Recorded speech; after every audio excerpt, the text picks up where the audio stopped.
Прийшли окупанти до нас в Україну, форма новенька, воєнні машини, та трохи поплавився їх інвентар. Байрактар, Байрактар. Російські танкісти сховались в кущі, щоб лаптем посьорбати довбані щі, та трохи у чах перегрівся навар. Байрактар, Байрактар. Приперли зі сходу до нас барани для восстановлення великої страни. Найкращий пастух баранячих отар. Байрактар, Байрактар. Їх доводи всяке озброєння різне, потужні ракети, машини залізні, у нас на всі доводи є коментар. Байрактар, Байрактар. Вони захопити хотіли нас зразу, а ми зачаїли на орків образу з російських бандитів, робить примар. Байрактар, Байрактар.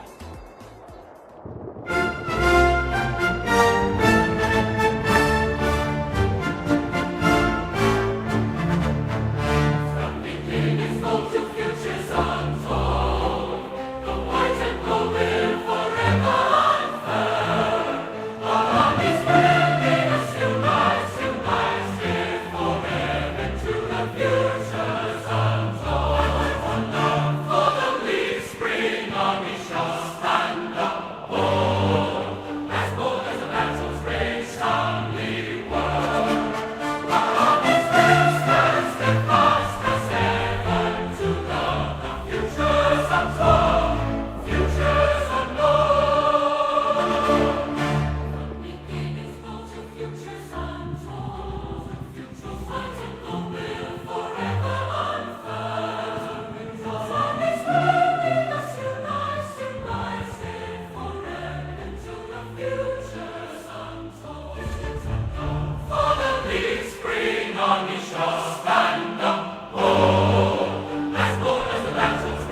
Yes. The Leaf Spring Army sends its regards.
Hello, everyone. I'm the Enforcer, and I'm accompanied by Enforcer Matt. And good evening, folks. It's Enforcer Matt, and welcome back to day 1019 of the news. And today we have very, very big news that the Russians have now abandoned soldiers and bases in rebel-controlled Syria, and also Israel's launched a ground invasion, the first since 1973, into mainland Syria. And we have very big news to cover today. And also, it is the Sunday night fundraiser stream, and it's time to raise more money for the Ukrainian charity. And it's good to see you all once again. And of course, we're going to be covering the past 24 hours of the news from around the world, as we've been able to hear major news from every single corner of the globe in the Middle East as well as in Eastern Europe. So far, we have annotated the South Korean news segment out of the cycle today, considering it was largely inactive and largely status quo compared to prior days, but we will be covering that most likely in some sort of a short war summary tomorrow or the next day. Nevertheless, massive news has come out in this region as we are running the Sunday night fundraiser. And oh my God, James Hughes just threw in a 500. Look at that. Oh my That's crazy. Lord. Goodness gracious, we just hit $1,200 on the fundraiser. We're about halfway to the goal at this point. Insane. A massive shout out to James Hughes, an absolute legend of the stream, and an absolutely legendary night to be throwing in massive support as well, as we were able to see that inside of Syria, Russian forces have been abandoned and not only that, destroyed by Syrian rebel forces over the past few hours, as it appears that the Russian army's retreat, the Russian military's retreat from Syria was so hastily conducted and so sloppily performed that Russian forces were quite literally scattered throughout the entirety of the country as the final sun set on the Syrian Arab Republic and began a new dawn for the Syria of the future. It appears that we have seen some Russian vehicles and equipment being lost in the Damascus area, completely abandoned and left pretty much destitute by the Russian commanders that once led those air defense units, and we were also able to hear that some Russian service members inside of Latakia and Tartus have practically been left to fend for themselves, as it seems as though the Russian Federation is not at all interested in recovering a lot of their equipment. A lot of it's actually been left behind, surprisingly enough, or really any of their soldiers as well. So not only were Russian citizens left inside of Syria because the Russian government wouldn't come and get them, but also the Russian military itself has been left in Syria in some parts, and some of it has also been destroyed by the rebels as well. We were also able to see that the Israelis are now beginning an invasion of Syria, as we have been able to see for the first time ever since 1973. The Israelis have not only moved into the demilitarized zone, but are moving beyond it, surrounding the base of Mount Hermon, as it appears that they may be planning to create an even larger buffer zone in the future against the Syrian Arab Republic. Meanwhile, we've also been able to get some fairly considerable news from inside of Damascus that Israeli bombardments are continuing to completely destroy most of the major airfields surrounding the city of Damascus. We also got a very interesting and very morbid piece of news from the area of Sidnaya, a small village outside of Damascus City, where one of the most horrendous and evil prisons that could be ever existed or imagined has been liberated today. And we can see that a large amount of rebels are currently well, not rebels, but a large amount of the imprisoned are flowing out of the prison and finally making it into the sunlight for the first time, sometimes in decades. We have also been able to hear the horrors coming out of that prison are really, really, really bad. Like, honestly, the footage I've seen is almost it's almost too sick to even watch, really, what they're showing coming out of those prisons. It really rivals the atrocities happening at Auschwitz, or that happened at Auschwitz, that we saw a long time ago. Just absolutely terrible. It was very horrendous. We actually had to cut out a lot of those clips, so we're only going to have about one to show y'all, and then a whole bunch of statements of what we've seen today. But we were also able to hear that the grand forces of this republic were able to conduct an incredibly large air operation today against possible ISIS camps that are now beginning to form within the area of central Syria. Our armed forces have been able to assure us that multiple camps have been destroyed over the past day by the United States Air Forces, and it does appear that any attempt for ISIS to start regrowing out of the area will most likely be fraught with a great deal of difficulty. And already the United States is announcing that U.S. military intervention by the United States of America will be conducted to help the Syrians form a new government, and we will also be helping to fund and collaborate with Syrian economic redevelopment, as well as Syrian government formations as well. Meanwhile, outside of the areas of southern Syria, where a lot of the action is going on, we also got unfortunate news today that it does appear that the Turkish armed forces inside of the security zones will now be conducting hostile actions against the Syrian Democratic Forces, possibly in an attempt to wipe out the faction entirely and leave it only divided up in between the Druze rebels, the Free Syrian Army, and the HTS in the north. Outside of Syria, however, and in Ukraine, we have been able to hear that, moving into Russia first though, that Bashar al-Assad, by an absolute miracle, according to what many people were believing last night, actually did survive the escape from Syria and is currently in Moscow at the Four Seasons Hotel with his family. We finally figured out where Schrodinger's Assad was, and he actually ended up in Moscow.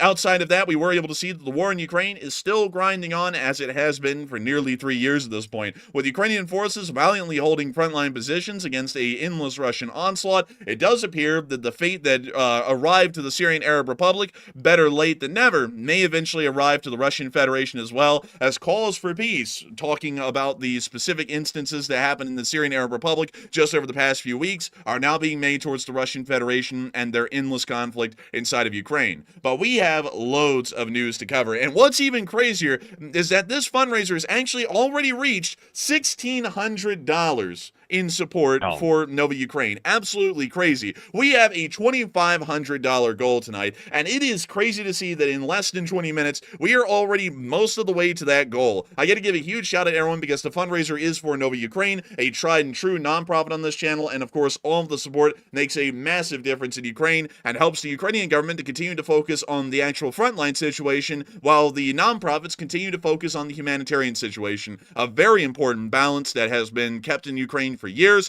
and the Lee Spring Army has been a vital part of that from beginning to end. But nevertheless, moving on from that little bit of news that we have about our fundraiser, it is time for us to get on down into the Syrian Arab Republic, where a lot has still been going on today. Moving on into the most important news that we were able to hear from today, it appears that the Russian forces were not only abandoned in Syria, but also destroyed as another Holy cow, look at that, man, a 500 New Zealand coming in from Captain Ed. That is crazy, or Captain Ted, I think it said. That is wild, man. It brought us up to $1,900 raised. released. Dang, that is crazy. We are about to blow away this fundraiser goal tonight, without a doubt. That is insane. And a huge shout out to Captain Ted, a legend of the fundraiser tonight. That is, I believe, the second largest donation that has been given to the fundraiser so far tonight. And we are getting really close. I mean, we're like about $500 away from hitting the fundraiser goal in literally less than 20 minutes. But moving on from that and on into the actual news out of Damascus,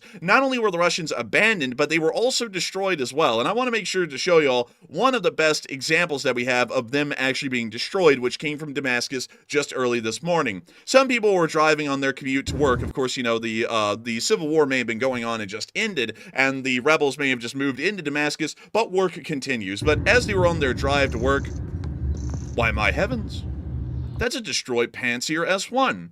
Now, that's a little interesting, and a lot of people would go, well, I mean, you know, it's a Panzer S1, but that doesn't mean anything, right? You know, that could have just been a Syrian Panzer S1. Well, the shocking and interesting thing is that Syria was never given a Panzer S1. The only group inside of Syria that had Panzer S1s was the Russian Federation. So if there is any Panzer S1 that has been destroyed, like this one right here, it is 100% without a doubt an active Russian Panzer S1 that ended up getting stuck in Syria and then destroyed by the rebels as they were advancing. The way that this thing was destroyed on the main highway coming off of a side road, it suggests to us that the Panzer was actually still being manned and crewed by the Russian operators and was desperately trying to find a place to escape to, trying to drive it onto the main highway to try and break into the wide open and maybe just evade the rebels by and large until they could be picked up by the Russians, although that hope was pretty much already lost at this point, as the Russians had already abandoned the country by the time these Russian Panzer crews were trying to conduct their desperate escape. And nevertheless,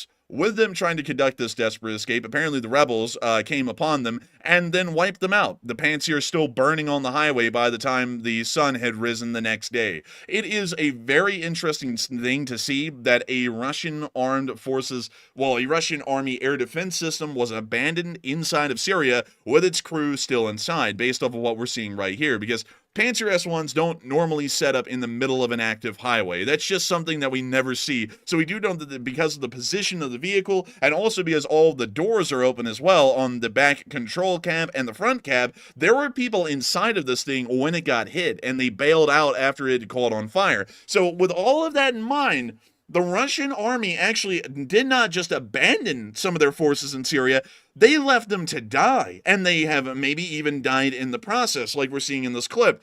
It is insane. It is crazy. We can't even begin to tell y'all how badly this really did go for the Russian Federation. They did not have any expectations that the Syrian Arab Republic was going to collapse as quickly as it did.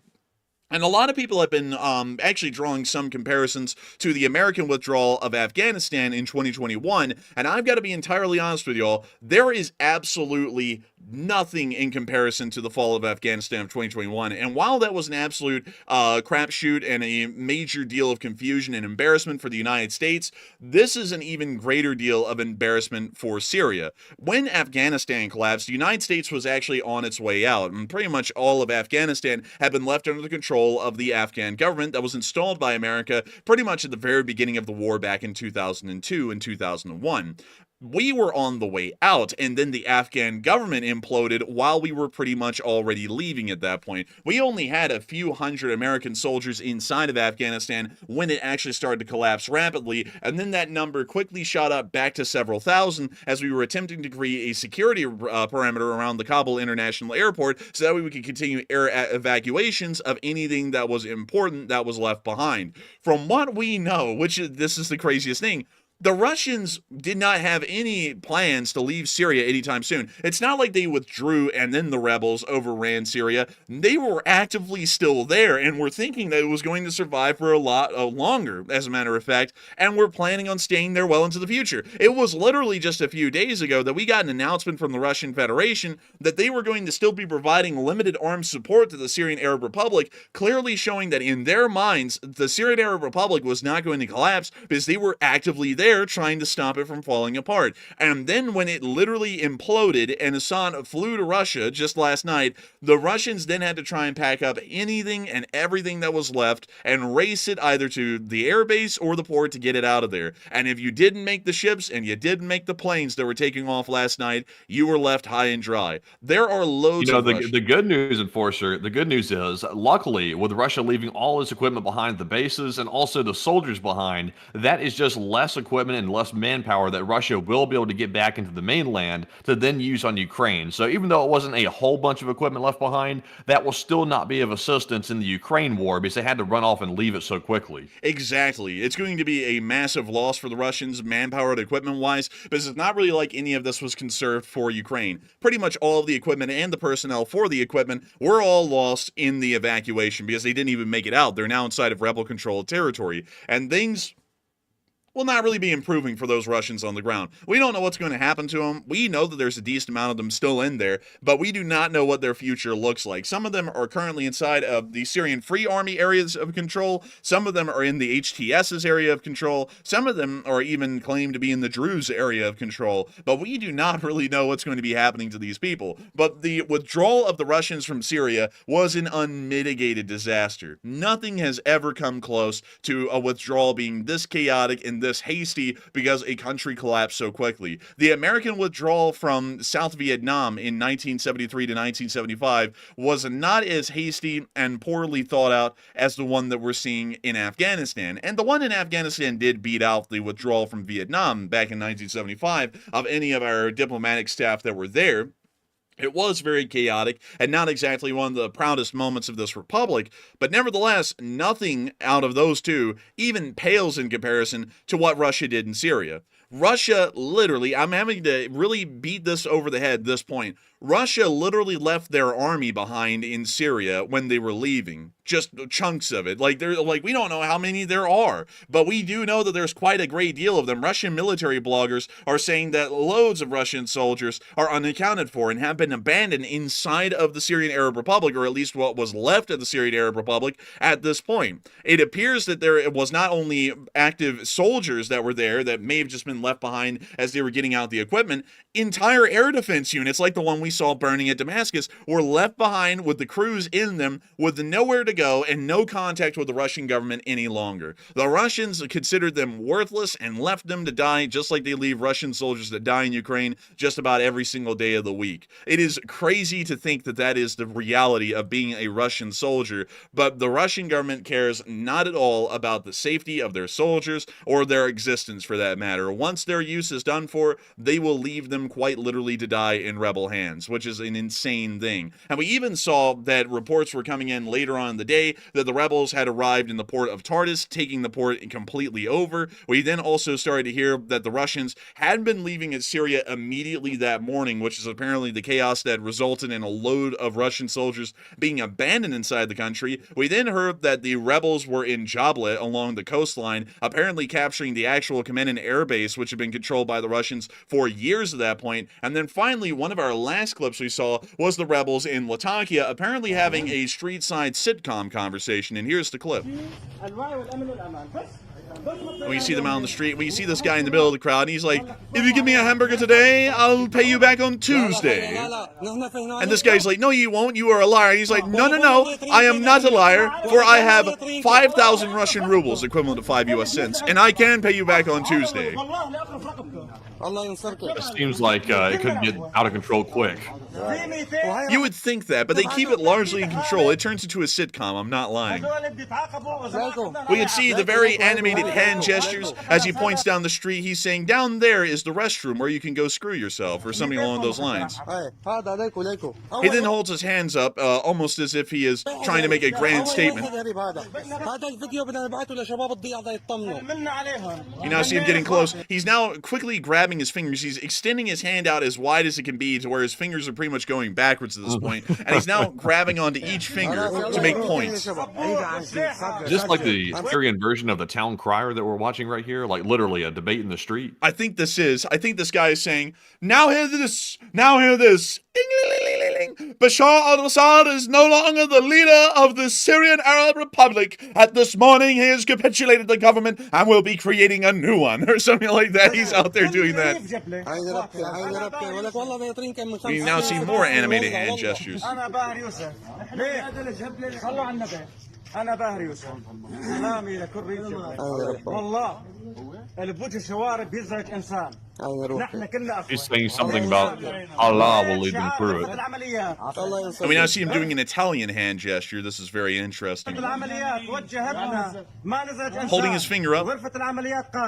You know, Matthew, those hand gestures, if you mute the clip, you can almost hear it, Matthew. Listen, we're going to create a great Syria. It's going to be an even greater Syria. It's going to be the greatest Syria you've ever seen. It's going to be great. People are going to walk in and go, wow, that's a beautiful Syria. Like, you can almost hear it. But getting back... They said just let it play out. Just let it play out. That's what they said. They said they saw Syria. They said just let it play out. What's the worst that could happen? You know, an overthrow? I don't know. They said, let him play ball, Babe Ruth, or something like that.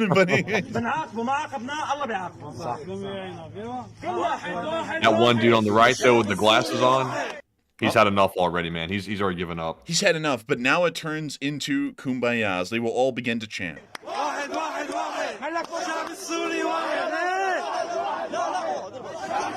The jazz hands are strong with them.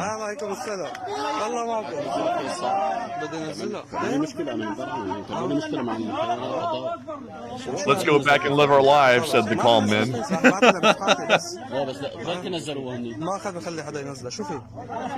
Rumor has it these are the 20 wise men.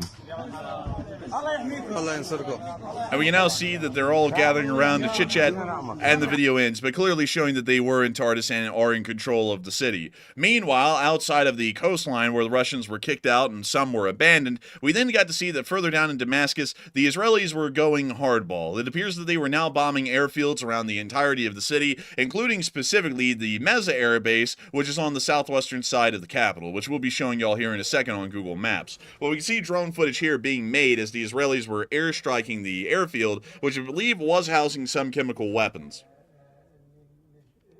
But we can see here the airstrike still coming in.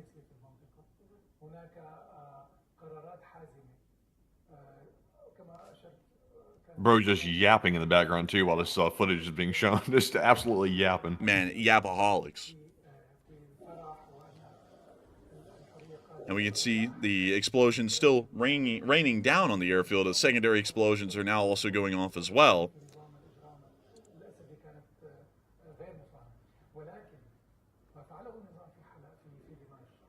And that's the end of that clip. We also got another clip from the, I believe it's the Meza Air Base, where we were able to see the explosions from another angle. And look at those explosions. That sound effect of that bomb like whistling down, I thought somebody was imitating that sound for a minute, but it's actually the bomb itself. That's weird. Yeah, that's crazy, man. That's like the most cartoonish sounding bomb I've ever heard. Man, it literally went like that. It was literally just like that. And that's the end of that clip, but it appears that the Meza Air Base is getting hit pretty heavily at this point. Now, the Meza Air Base is actually on the southwestern side of the city, right here. Here is the Aeroporto Militar de Meza. This is the airfield that was hit and bombed by the Israelis today. You can actually see a couple of aircraft like this private jet here, just lingering around. And also all of these abandoned cars. Oh my God, that's a lot of abandoned cars. Is this a junkyard and also an airfield at the same time? Because these cars are literally rusting out here. Like, look. I wonder if they're ripping car parts off and putting it on the plane when it needs fixing. Man, that really is the Bashar al-Assad way. El-Basiri al-Bashar. Oh, wait, I know what it is. You know all those like Franken Toyotas you see running around, like the technicals that have like the body parts for. You're like, how'd they build that thing? Like, what does that even build? It's from here. They're going right here, man. To the pull apart. This is where they get the parts from. Dude, that's genius, man. That brings it all together. It's Syriaception here. This is where all the Franken cars come from. It's right here in this spot at Meza Air Base. Also, by the way, another thing that I find very interesting is that they have a gas station called Gas Station Sumerian, which I don't really know why it has a 4.3 star. Good handling and quick processing. Someone put a 3 star and then just put, oh. And okay, all right. He found out apparently. He said, "Oh, that's Dude, Bashar Marshall." it's like, yeah, I don't know about that reading. I don't know what was about that. That's Bashar's brother right there, Marshall, that came out the bathroom at the gas station and realized his whole government got overthrown, and he's like, "Oh, 3 star." Dude, he went there. He was like, "Oh, a nice gas station." And then he got notified on his own phone that his own government collapsed, and he went, "Oh." And then he put down a 3 star as he was leaving or something like that. Oh, look at this. There's a hotel nearby, the Yasmin Rotana. Let's take a look, folks. All right, it looks to have been under construction for a while. Actually, it looks like it's still under construction. Oddly enough, it has a 4 star. I don't know how you can. The rating doesn't apply. This hotel is still under construction since God knows when. I expect that it'll be opening this year, judging from the annoying sounds of construction workers in the early hours of the morning and their equipment and tools. Can't wait for it to open, not because I'm excited about this hotel, because I want to sleep in my bed without being scared to death by the sound of 1,000 sledgehammers. This was put up a year ago. I have a feeling that this review has not aged well. Let's see. I love how you can even see right here, man, these 6 years ago, someone said still under construction. That was 6 years ago. Oh my Lord.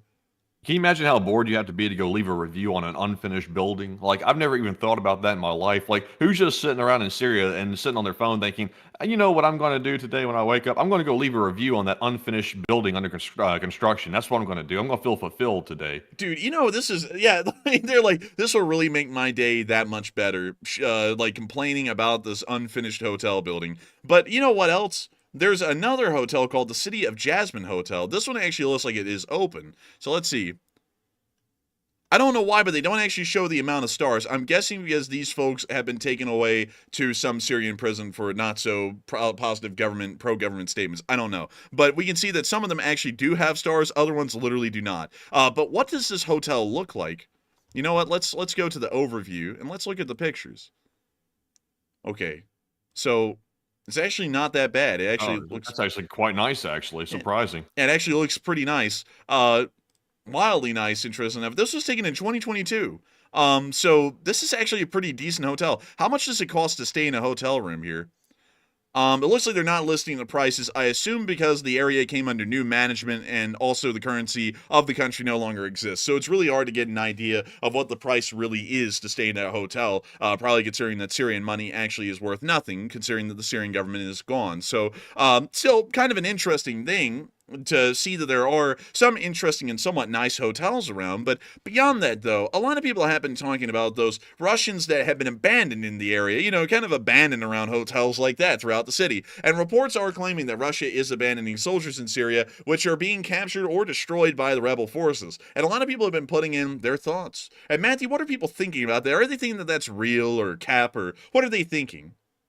All right, so currently we're all wondering, did Russia leave behind the soldiers in Syria, just literally abandoning them on the sides of the streets? Did they leave them behind because they were forced to, or did they choose to leave them behind out of just spite or something like that? So 42% said Russia was forced to leave them behind, while 33% said Russia chose to leave them behind, and 20% said it's probably a mix of both. And actually, almost an even poll here. It looks like we're pretty much split on it. I would say, honestly, they were pretty much forced to leave them behind. Not that Russia really cares about, taking care of their own. Actually, they'd probably abandon them anyway most of the time. But this time, mostly they were forced because the rebels took over the place so fast, the Russians really didn't have time to prepare for it. So they took what they could and left everybody else to the wolves, partially because they were forced to. So I'm with the 42%, but Enforcer, what say you? I would say that I'm with the 33%. Russia really chose to leave them behind because they knew that the situation was not salvageable once the rebels took Hama. And they had about maybe 5 days at that point to actually start evacuating their forces, but instead they decided to try and force them to stay and go, nah, we can salvage this situation, when they knew the country was going to implode at that point. It was obvious to everyone that there was no way for the Syrian Arab Republic to hang on at that time, so they left them behind. They didn't really care. They went, if we lose a couple of them, what's a couple of them if we can end up saving Syria? And if we don't, we'll just leave them behind and forget about them. I think that's really what their logic was. So I'd actually have to go with the 32% that said Russia chose to leave them behind, because I think that it was really an active decision on their end to just pretty much leave them there until the last minute and never even try and evacuate them. They just never really cared. But you know something, Matthew? Some Russians are kind of down in the dumps at this point, you know? Like, they're probably pretty depressed, especially if they're stuck in Syria, because now they know that not only do the Syrians not care for them, but their own government completely abandoned them and didn't care for them either. And, you know, that's got to be a very sad kind of a thing, Matthew. A very sad kind of a life to live. But nevertheless, there is always a land of happiness out there somewhere. And I would say that if there's any Russians stuck in Syria right now, you might be able to find happiness at Happy Land, a place coming to you very soon. Take a look at Happy Land. It's happy. It's got one Ferris wheel. It's got this weird, freakish-looking octopus ride. It also has these bumper cars. It's a happy land. Probably happier than any Russian at this point in Russia or in Syria at this time. But, you know, that's something that you got to reconsider, folks. You just got to think...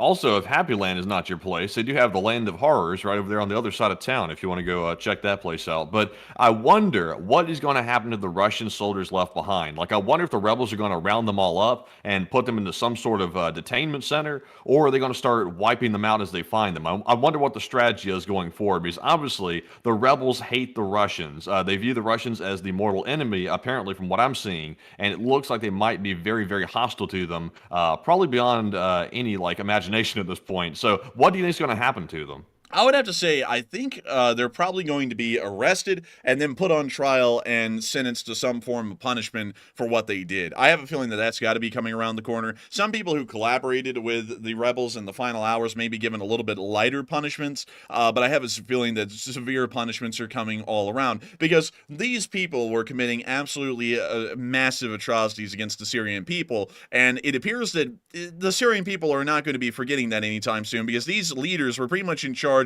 of Sham Village Resort. And you can actually see Sham Village Resort right here. It's a village that appears to be made up of shams. Actually, this is actually kind of an interesting place. They even have an M151 MUT.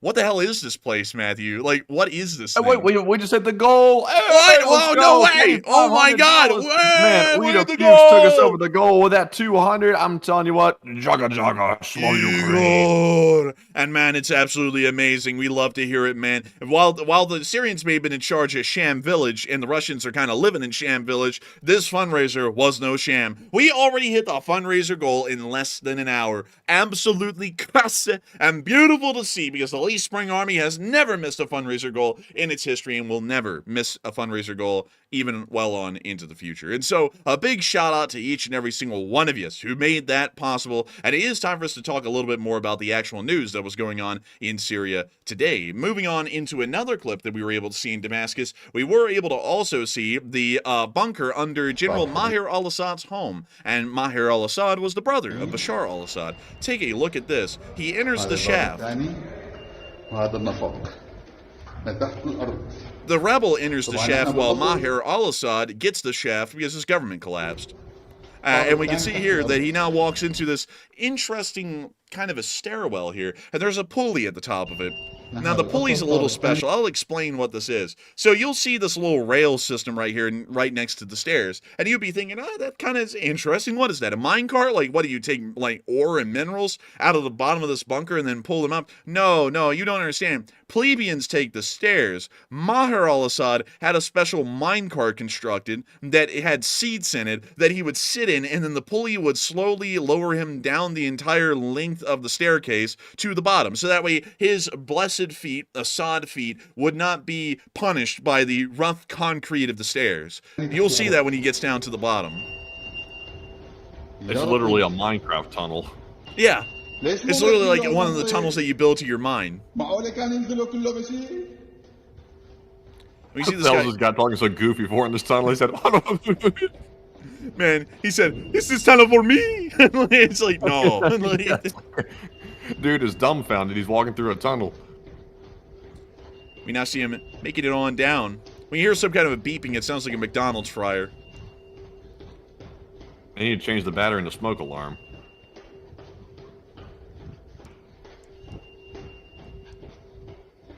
This guy must have, like, Mickey Mouse shoes on or something. He's, like, flapping down these stairs like a goon. Dude, I'm just imagining clown shoes down there. Like, his heel hits the floor, and it takes, like, an extra 2 seconds for his toes to hit the floor. But there's the minecart right there. And I'm not kidding, folks. You can literally see the cushion backing for chairs. So that way they wouldn't have to walk down the stairs. They just get on this thing, and then the pulley lowers them down to the bottom. That's what this thing is. And you can also see a whole bunch of stuff scattered around the minecart.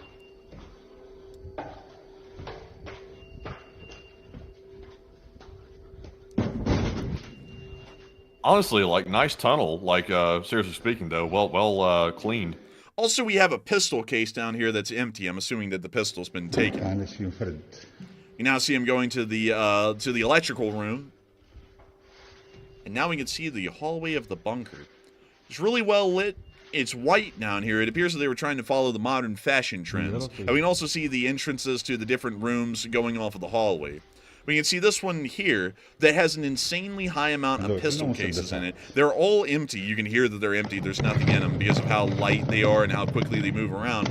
But very interesting to see. I don't know why they had this many pistol cases down here at the bottom of this bunker. It's been a gun enthusiast. Maybe.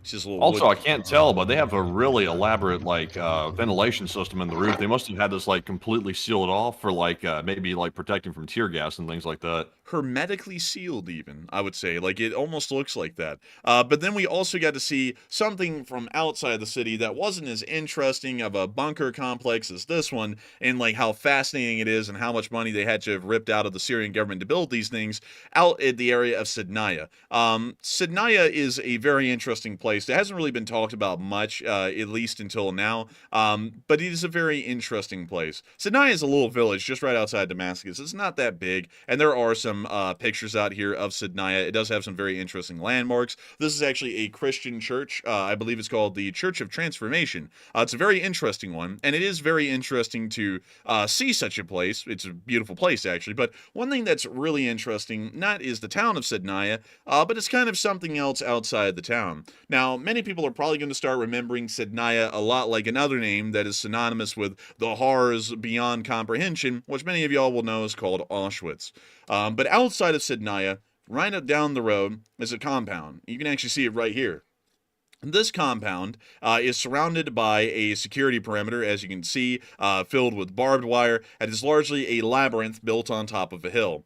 What this is the, let me make sure I get this correct, the Sidnaya prison camp for the large part. It's not even really a prison camp. It is more so of a dungeon. There's really no way to describe this thing because videos have been coming out today as the rebels of the Free Syrian Army have made it into the compound and are attempting to free the people inside. The absolute conditions of the interior of the dungeon is unimaginable. It's undescribable, to be entirely honest with you all. It is a sprawling labyrinth of cells and cages, almost medieval in form, and the kind of torture that was implemented on people inside of this place is beyond medieval in its barbarity. It was an absolutely tremendously horrific place. One of the worst that could ever be imagined. It is honestly about as bad as the killing fields of Pol Pot, the gulags of Stalin, or even the concentration camps of Adolf Hitler. The kind of things that happened here were unimaginable, and we can't even show most of it, or at least most of the torture devices that had been left behind that were filmed today, but we were able to see this one clip that was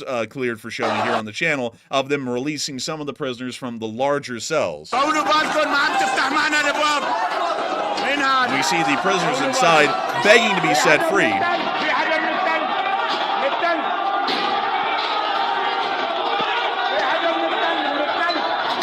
And we see that they're finally opening one of the doors here. And the video clip ends as they're trying to make their way through the door. What is insane about this place, this is the craziest thing I've got to tell you all. Some of these people have been in here for decades, for 40 years in some instances, 50 years in others. It is absolutely bizarre. Some people have actually escaped the prison cell and thanked the Iraqi armies of Saddam Hussein for overthrowing the Assad regime and finally bringing an end to their suffering in this prison. Meaning that these people had been in prison. Yes, Saddam Hussein. These people have been in prison for so long, they do not know the Gulf War happened. They do not know that the U.S. overthrew Saddam Hussein and then executed him in the invasion of Iraq in 2003. They do not know of the War on Terror. They do not even know that the Syrian civil war was happening. They don't even know of modern technology. They do not know of a smartphone. They do not know of anything that exists in the modern world. Many of these people have been completely deprived of any sensory abilities to even see what the outside world looked like outside of the Sindaya prison complex. It is an absolutely horrendous thing, barbaric even. Matthew saw some other clips as well on top of myself, and we were able to see that there was insane things that were going on inside of this prison. There were some hydraulic presses in some of the rooms, and at least according to what people are believing at this point, they would put people under the hydraulic presses and kill them by the hydraulic pressure of the machine.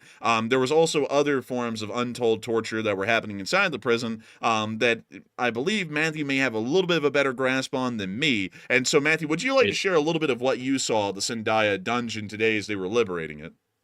So it looks like the main form of punishment they were using at this secretive prison was mainly burying people underneath rubble and things like that and leaving them down there to basically rot. They were also keeping people in solitary confinement with no access to any light whatsoever, and also giving them only minimal food and water to barely survive, and people were literally emaciated in there. So terrible things happening, and also the hydraulic press situation, that was so gruesome. For once, I actually almost had a reaction to that one.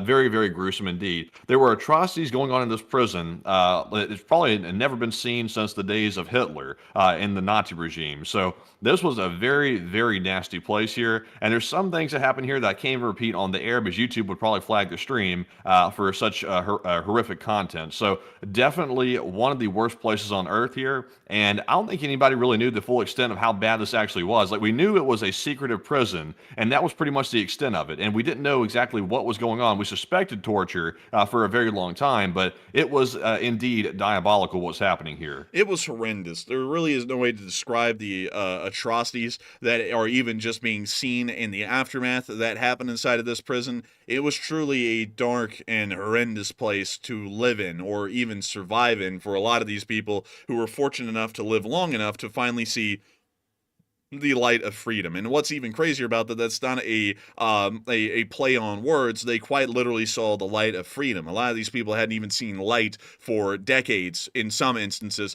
And finally today, when the pickaxes were being brought forward and being used to break into some of these cells, they were finally seeing for the first time ever the light of day. It's a really bizarre thing. It's a sad and horrendous thing to think about. And it does seem as though a lot of people are starting to say, now finding these kinds of atrocities like at the Sindaya prison, or Sednaya prison, that these people need to be brought to justice. The Syrian government needs to be held accountable for what happened here, held in high water. Executions, summary executions need to be brought forward on some of the people who were in charge of the prison if they can be found. Of course, a lot of people are calling for Assad's head. However, it appears that will be a lot more difficult to do than it is being said, because it appears that Assad was able to survive and did escape to Moscow overnight. But a lot of people are saying that, well, really not a lot of people are saying, it is in fact the news, that Russia has claimed that Assad has been granted asylum in Russia, and a lot of people are wondering, will Assad live the rest of his life in exile in the Russian Federation? And a lot of people are saying that he probably will just end up living and dying in Russia, and his final days will be living under another despotic regime, probably doing the exact same thing to people in the Russian Federation. But Matthew, what are people saying about that, and what are you thinking about that as well? All right, so it looks like a whopping 59% of the audience said yes, Assad will live and die in Moscow and live there for the rest of his life, while 26% said he will probably be assassinated at some point in Moscow while in asylum, and 8% said no, he will be given up by Russia eventually to someone. So honestly, I really don't see any scenario where Russia gives him up, unless, for example, the Putin regime is one day overthrown, and that may be the day that maybe Bashar is given up. But until then, he'll probably be kept in Moscow, just like Snowden and several other asylum seekers are being held up in Moscow right now. So I will say that he probably will live and die in Moscow. I doubt anybody will be able to assassinate him right in the middle of Moscow like that. So I am with the 59%. He probably will live a very, very meager existence for the rest of his life, relatively in somewhat peace, I guess you could say, in Moscow, maybe in a hotel or an apartment provided for by the Russian government. So, Enforcer, what say you? I would have to say that Assad will probably live and die there. Assad living inside the Russian Federation is going to make it very difficult for anyone to get to him and take him on out. The other thing is that the Russian Federation will probably be granting him a security detail to ensure that he doesn't end up dying. So if he ends up being assassinated by anyone who's trying to exact justice for the atrocities of the Assad regime, it most likely would be the Russian Federation itself if they ended up getting tired of him at some point in the future. But for now, I'm largely assuming that I would generally believe he's probably going to end up just living out his last days in the Russian Federation in exile. And that's if the Russian Federation continues to exist under the same government it has right now, or a very similar one on in the future, which may even be questionable in its own right. But still, it does seem as though justice will be taking some time longer. And while it does appear that once and for all, peace is finally reaching Syria, and peace in the Middle East might be a little bit closer than it ever has been in recent history, there is already war beginning to break out inside of Syria from some outside powers. We already saw that today Turkish forces have advanced on the town of Manbij that is currently under control of the Syrian Democratic Forces, and it appears that the Syrian Democratic Forces have already had to engage in heavy firefights with the Turks, trying to stop them from advancing through the Syrian Democratic Forces and defeating the SDF.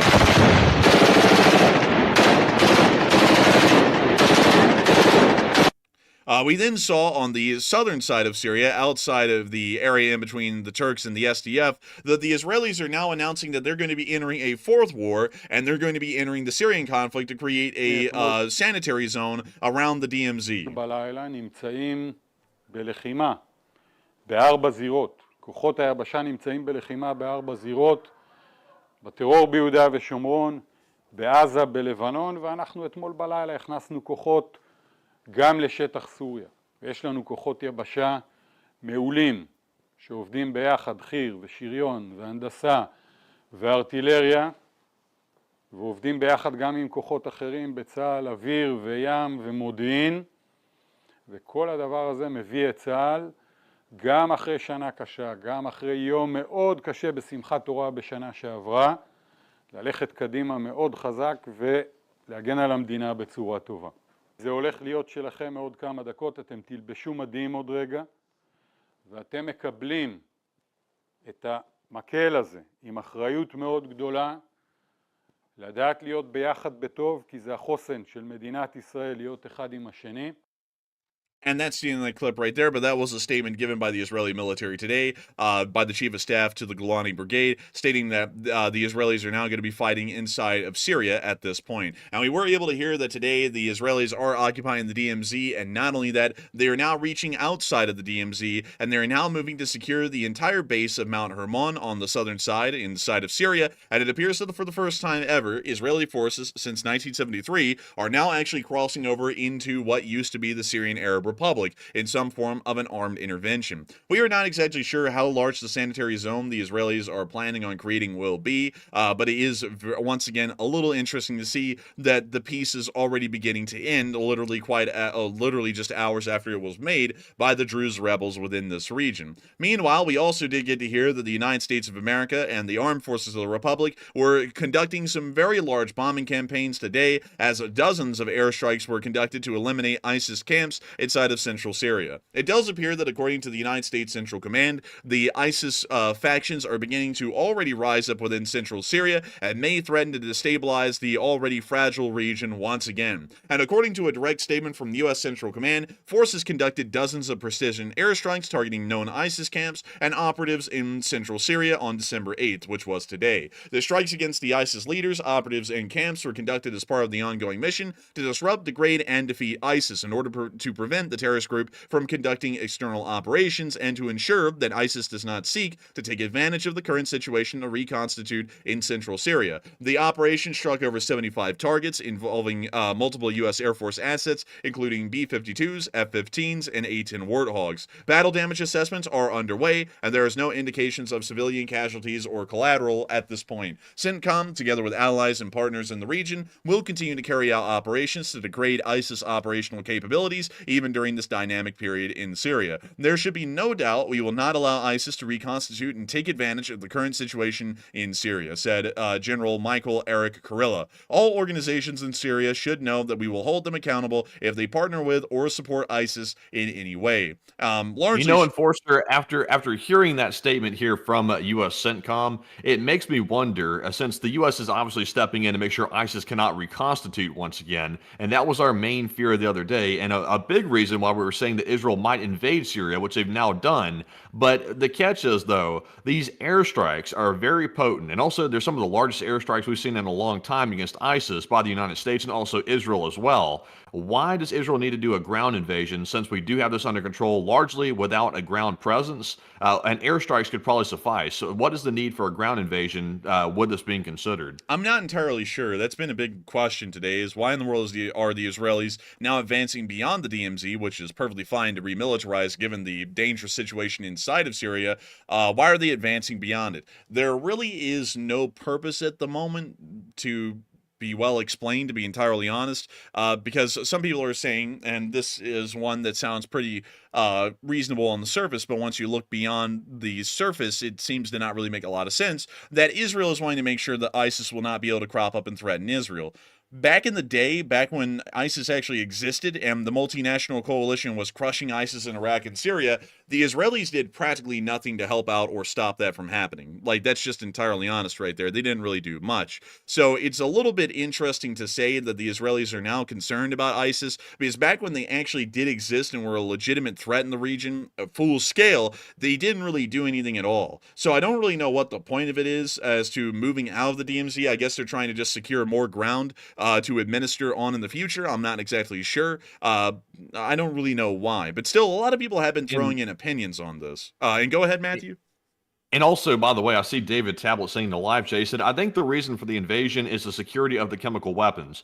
That would be the initial thought as well that I had. Maybe they're going in because they need to secure chemical weapons, but the catch is this invasion is limited toward the part of Syria that's toward the Israel border. So, the chemical weapons are not limited to just there. They were in other places as well. And Israel's already carried out airstrikes on those chemical weapons production facilities and also the storage facilities as well. So, as we know right now, the chemical weapons have either been destroyed or they're in the process of being destroyed by Israeli airstrikes and also U.S. airstrikes. So that is not the reason, in my opinion, they are going in. It looks like it could be something different. But Enforcer, go right ahead. What were you going to say? I would have to say that a lot of people do have questions about this, and it's really hard to make out an idea of why the Israelis would be doing this, to be entirely honest with you all. And it seems as though a lot of people are talking about whether this was a strategic move, a smart strategic move, or not by the Israelis. And it seems like a lot of people are believing that it is a smart move. But nevertheless, Matthew, what are people thinking about this, and what are you thinking about it as well? So 38% of the audience said, yes, Israel does need Syrian land for whatever reason, maybe a buffer zone perhaps, and 26% said no, Israel is going overboard, and 20% said, it's not necessary, but it is okay. And on this one, it's a bit tricky because honestly, the way I see it, it looks like Israel is going for a bit of a land grab. And of course, it would expand their buffer zone. They already have a buffer zone, by the way. They're currently going further into Syria beyond the DMZ to capture more land, but presumably to create a bigger buffer zone. So it looks like maybe under the circumstances, Israel's decided that while the Syrian government, whatever's left of it, is very weak, it might be time to grab some more Syrian land for whatever reason. So honestly, I'm a little bit mixed on this because Israel is constantly talking about how they don't want their land invaded, but at the same time, they're invading the Syrian land for whatever reason. And once again, the Syrian people cannot be held directly responsible for what Assad did because Assad was a dictator and he kept control of the civilians himself and held them down. So to invade the Syrian people's land, I don't know. Like, they're starting to get on the border of maybe an invasion that shouldn't be happening, but I'm going to say it's not necessary, but maybe okay under, and depending on what the circumstances truly really are of the invasion. So I'm kind of with the 20%,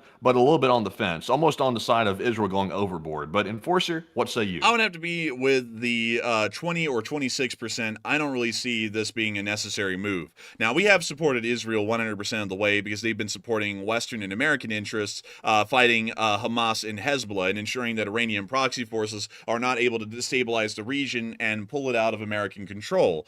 However, there's no good argument being made right now for why the Israelis would be advancing out of the DMZ and into Syria itself. And I see some people saying, well, it's quite clearly because they're trying to protect the Druze people. From who? Like, who are they protecting the Druze people from at this point? The Druze rebels control the entire area they're pushing into right now. The area that the Druze people live in is being controlled by the Druze people at this point in time. So it makes no sense to start moving in and pushing their rebel forces back because the Druze region is being administered by the Druze people, which seems to make the most sense. And largely, this is not Israeli land. This is Syrian land, regardless of whether the Syrian Arab Republic has ceased to exist or not. By UN resolution, which really doesn't matter, but more so by international law, the borders of the Syrian Arab Republic are still going to be the borders of the predecessor state that will exist at the collapse of the Syrian Arab Republic and the creation of a new Syria. So moving beyond the demilitarized zone and on into Syria itself technically is a violation of international law, and that is something that could be argued well into the future. I just don't really see a good point for it. I certainly saw a point for the remilitarization of the DMZ to create a buffer zone. That's a very reasonable buffer zone to create, but pushing on deeper into Syria to take more land, I personally just don't really see the actual point or reason behind that. That's what I would generally have to say is my opinion, because being pro-Western and American doesn't mean that we now start to watch the Israelis kind of start beating down the people who are largely on our side at this point and did overthrow the Assad regime and removed Russian control from the region. That isn't really a good long-term objective. What that really is going to do, I'll be honest with you all, if we continue to let the Israelis keep pushing into Syria, what it's going to do is it's clearly going to start turning everyone in Syria against the Israelis. The United States is never going to stop backing the Israelis well on into the future, so then we're going to be turning the entirety of new Syria into an anti-Western, anti-American front, and then we've pretty much just seen that the Bashar al-Assad Republic was overthrown, and the creation of a new republic that will once again be anti-American and anti-Western interests in the region will start to form. I would have to say that, in my opinion, I don't really see what this is, and I don't really like it. And also, I saw someone, oh goodness, I always get so tired of these comments. If you knew Israeli history better, you'd get it. Okay, so what am I supposed to get here? That they pushed into the Golan Heights in 1967 in the Yom Kippur War, right? And for 50-something years now, they have controlled this area that is still technically a part of the Syrian Arab Republic.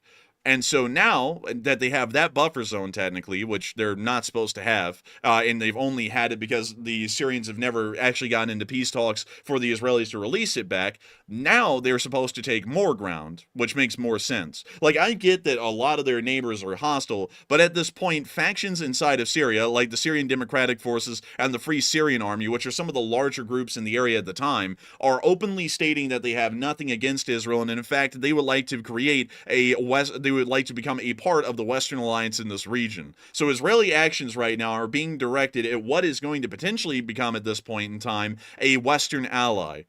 Israel is a Western ally. The Syrian Republic of the future may end up being a Western ally. So the Israelis going out of their way to already start to sour relations with a possible ally of the future, a lot like the kingdom of Jordan once was their enemy but now is their ally, that doesn't really seem to me to be a great idea. It seems like they would have probably gone for diplomacy first, like at least try to open up talks with the rebels. And once again, there is a bit of a religious difference here that might influence things a bit, but putting that aside for just a minute, if that can be put aside and negotiations can be held for peaceful relations, that would be a much better solution than going in and doing this quick land grab like they're trying to do, because like the Enforcer's saying, it's setting a bad precedent, And you don't want to give people a reason to hate your country. Like, especially, there's a lot of hate for Israel right now in the Middle East, mainly wrongfully so. They just hate Israel because they're simply existing. But you don't want to give potential allies or people that would just be neutral to your country a reason to start attacking and hating you as well. Because the Syrians here, the ones who just took over, could start hating Israel so much they start allying with the enemies once again. And Syria once again falls back into an anti-Western perspective. So, it's just not wise, I don't think. I didn't like the sound of it earlier today when I heard it, and also last night. And it sounds like Israel is going all in and calling it a fourth war. Yeah, it doesn't sound good, because the Israeli incursion into Lebanon was a justified one to deal with Hezbollah. That's 100% justified and makes sense. The Israeli invasion of Gaza to destroy Hamas was 100% reasonable and made a lot of sense. Moving into Syria, when the Druze rebels have not done anything offensively towards the Israelis, doesn't really make that much sense. And I'm seeing some people saying, well, they know how to control their neighborhood, and to the victory goes the spoils. And that doesn't really make any sense, because a lot of the people who are saying that have been following this channel and watching it because we've been saying that Russia's invasion of Ukraine is illegal by international law because they're violating sovereign state borders. So going off of the mindset that we're now applying to the Israelis about, they can just do whatever they want and take ground inside of Syria, although no one's really done anything to justify that to them in Syria, then we need to go, well, we can't even complain about the Russian war in Ukraine because might makes right. They took about 20% of Ukraine and they're owed 20% of Ukraine. That's the kind of argument that we would have to start making in Ukraine if we apply the same metric that some people are saying in the chat right now to the Israelis on Ukraine. So when you think about that, now, of course, diplomacy is never fair, but when we're talking about looking out for Western interests, we do have to hold back ourselves from going a little bit overboard and starting to lose our values or lose the idea of what we are. I want to make it fairly clear that what the Israelis are doing right now, pushing into southern Syria, they're pushing into Druze rebel-controlled territory. The Druze rebels at this time have not conducted any offensive action against the Israelis to justify a military incursion into the Druze rebel-controlled area of Syria. Unlike Hezbollah, which was actively attacking the Israelis, which was a justified response for the Israelis to push into Lebanon, or unlike Hamas, which literally conducted a massacre that justified an Israeli invasion into Gaza, nothing has happened in Syria at this point to justify an Israeli response to start pushing into Syria and taking ground. We are 100% pro-American and pro-Western, but I'm not 100% behind the idea of whatever the Western world does is always going to be justified and 100% right, because I don't even see a actual justification at this point to be doing such a thing. Remilitarization of the DMZ, which was what they originally stated they were doing yesterday, made a great deal of sense because it may be an unstable region, but pushing out of the DMZ before anything has really even happened to create a Israeli response seems a little bit too rash and a little bit reckless, in my opinion, for what the diplomatic situation of the future may look like. And I know that and let's see, someone said, so Israel needs to justify itself. Yeah, generally they do. When you start conducting offensive action against someone with no reason, you generally have to have a pretty good justification for that. There really, nowadays, according to international law, is no justification for an offensive war. That's why the Russian war in Ukraine is looked at so questionably, because there was no legitimate reason for the Russians to start invading Ukraine. Ukraine had done nothing offensively to the Russian Federation. The only thing they were trying to do was join NATO, and then Russia went from 0 to 100 and then invaded Ukraine because they didn't want them to join NATO. That's something that I'd have to say. And also, I see someone saying the rebels aren't complaining about it. I would have a feeling the rebels might be complaining about it, because I want to make this a little bit more clear. The Israelis might not give the land back, depending on how Syria forms here in the future. If Syria forms to maybe be a little bit more of an Islamic emirate, they might not give the land back.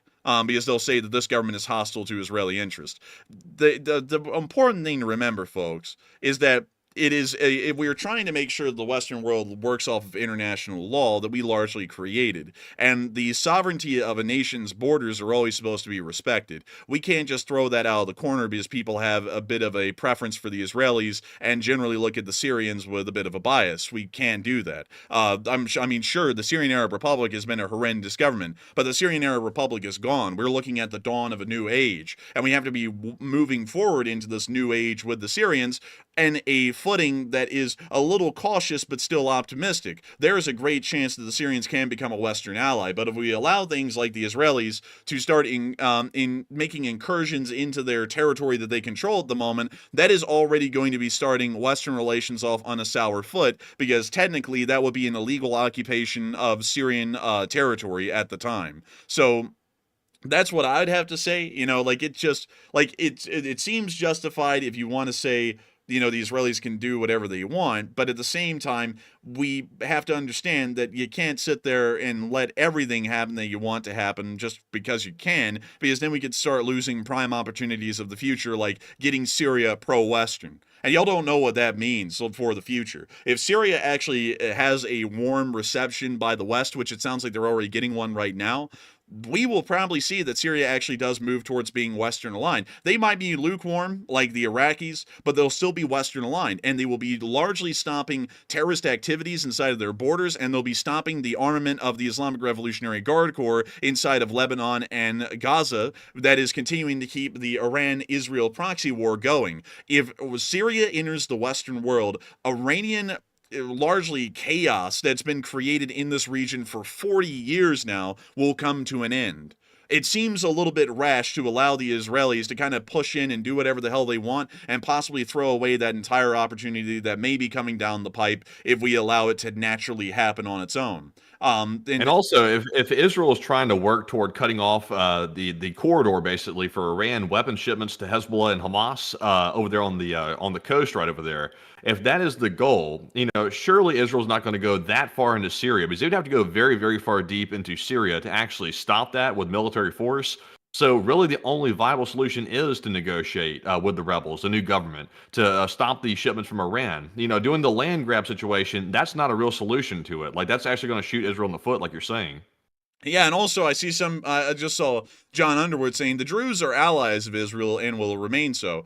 And if that's true, why are the Israelis pushing the Druze back and taking territory of an ally? That doesn't make any sense. Because when the United States went into the SDF-controlled territories of northern Syria, we didn't start pushing the rebels away from our bases and saying, get the hell away, this is now our area of control and under American military occupation. We just set up a base and left it at that.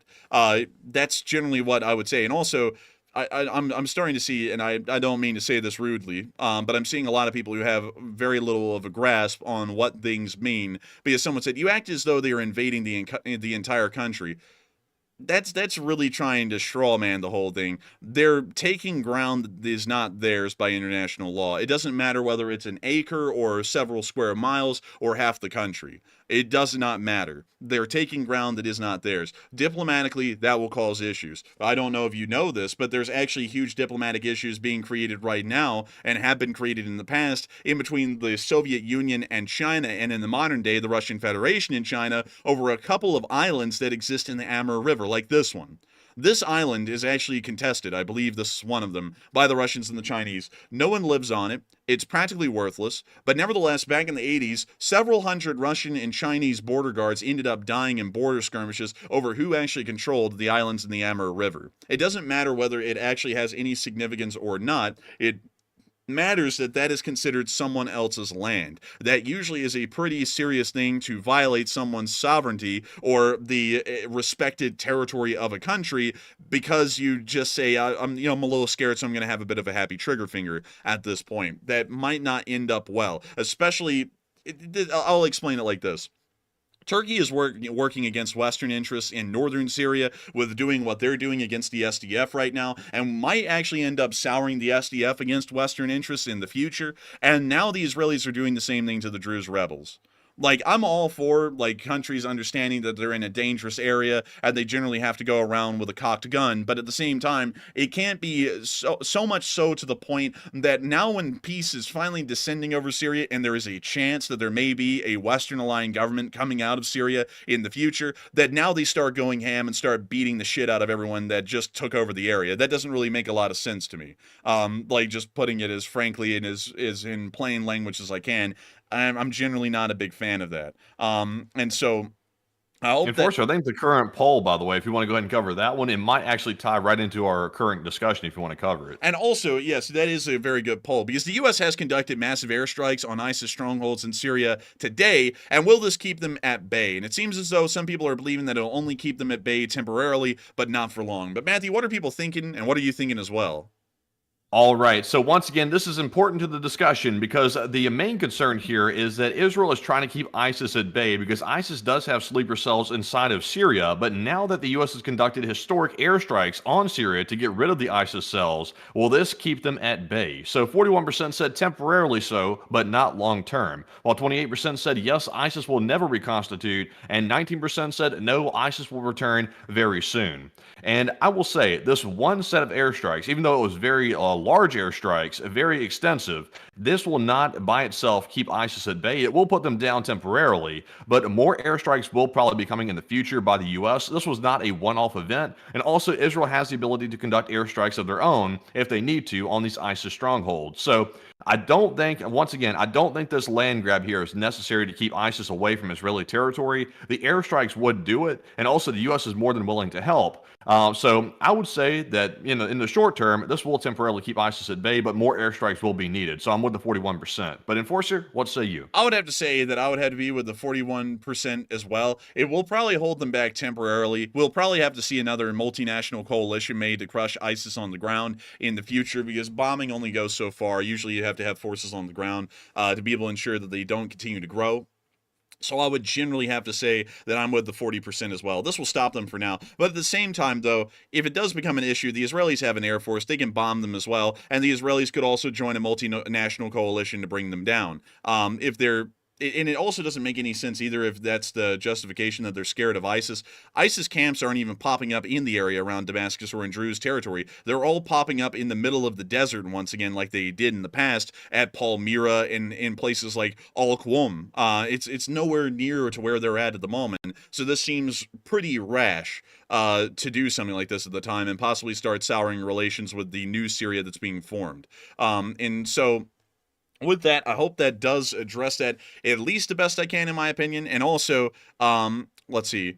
Someone said, how do we know Israel wasn't invited in? Because they're calling it a war themselves, which would let us know that they're probably not invited. Usually, if you're invited, it's kind of like a military intervention. It's not called a war. The actual chief, the minister of defense, like we saw in that video, stated that they are now going to be entering a fourth war, showing that the group that they're pushing into at this point didn't invite them in, and they're going to treat them hostilely as well. Because you don't say, like, if the United States, let me try and find an example here, because the United States hasn't really done anything like this to an ally. Let's say, you know what, better yet, let's just say Israel is pushing into Lebanon. Okay, so if it isn't a war, which it was, and they were treating the Hezbollah forces hostilely, they would say, we're moving in just because we're buddies and friends, and we'd like to control the area because we're buddies and friends, and we'd like things to be a little bit better, and sunshine and rainbows and everything. And that's how they would do it. They didn't do it that way. It was a war. They went in and started crushing people, like they should have. But now they're doing this to a group that some people are trying to say, well, that's their ally, so why are they going to war with them? Or why are they claiming it's some kind of a new war that they're entering? And also, why are the Israelis claiming it's a war when the war is over? There is no active fighting right now inside of Syria, except for the SDF fighting Turkey right now up in the area of Manbij, and the Druze forces possibly getting shot at by the Israelis that are now moving out of the DMZ. Those are the only areas where fighting is going on at the moment. So it doesn't really make a lot of sense to say we're now entering a fourth war unless if they're possibly starting to create one because they're treating the Druze people hostilely. That's really the only way I can see it at this point. So with that, I hope I covered that well. I see some people are never going to be won over in the chat because, here's the thing. I'll be honest. Some people with Israel never look reasonably at things. That's just generally what we have to accept. And I'll say this frankly.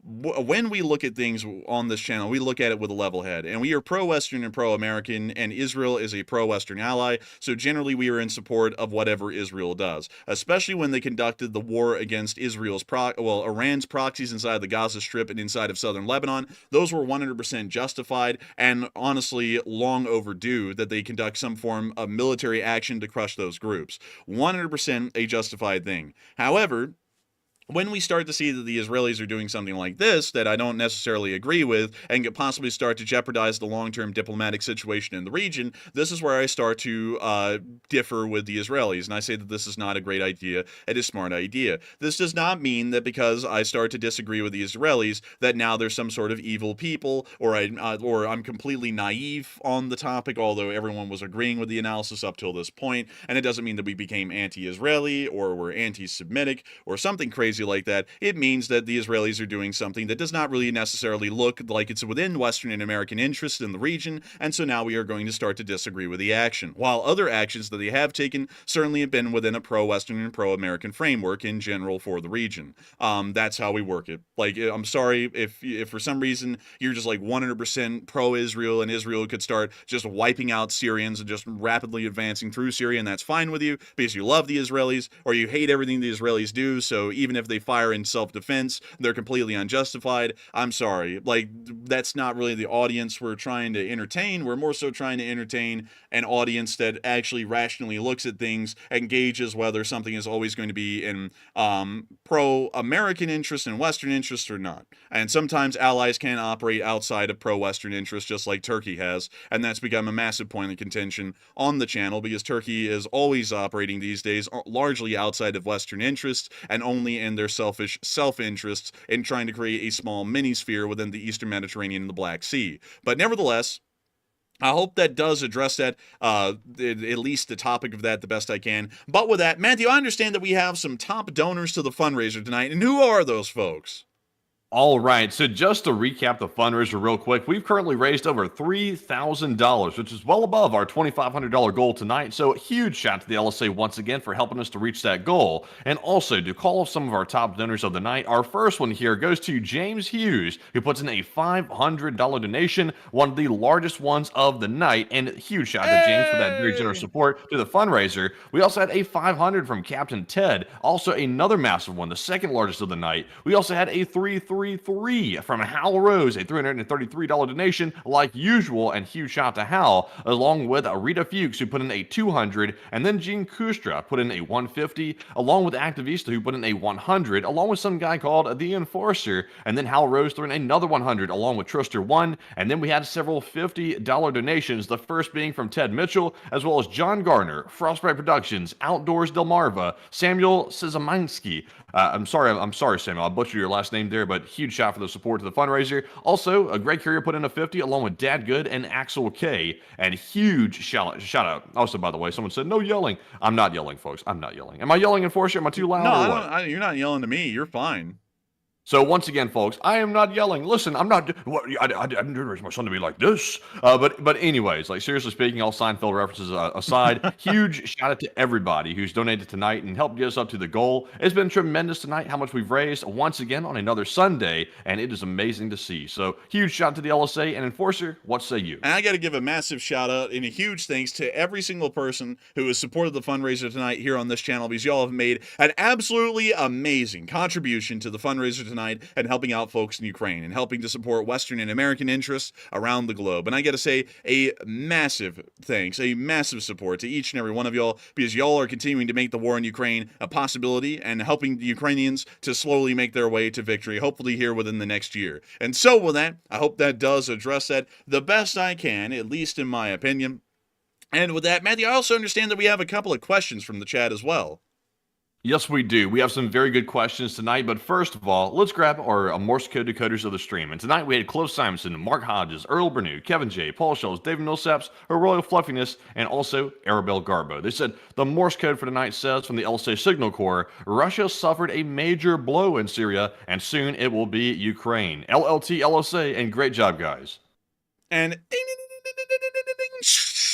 that's the sound of money, and y'all got that dead on the nail. That was the Morse code message of the night. And hopefully the Ukraine war will go just the way of the Syrian war, in a Russian failure and a defeat. And I got to thank y'all so much once again for deciphering that Morse code message, because y'all are the only reason why we get to know what that message is each and every single night. And so with that, I hope that does address that the best I can, at least in my opinion. And Matthew, what is the next question that we have out of the three for this question segment?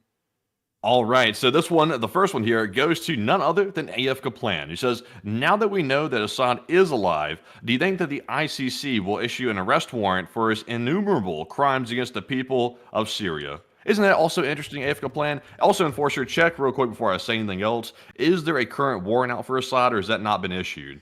Let's see here.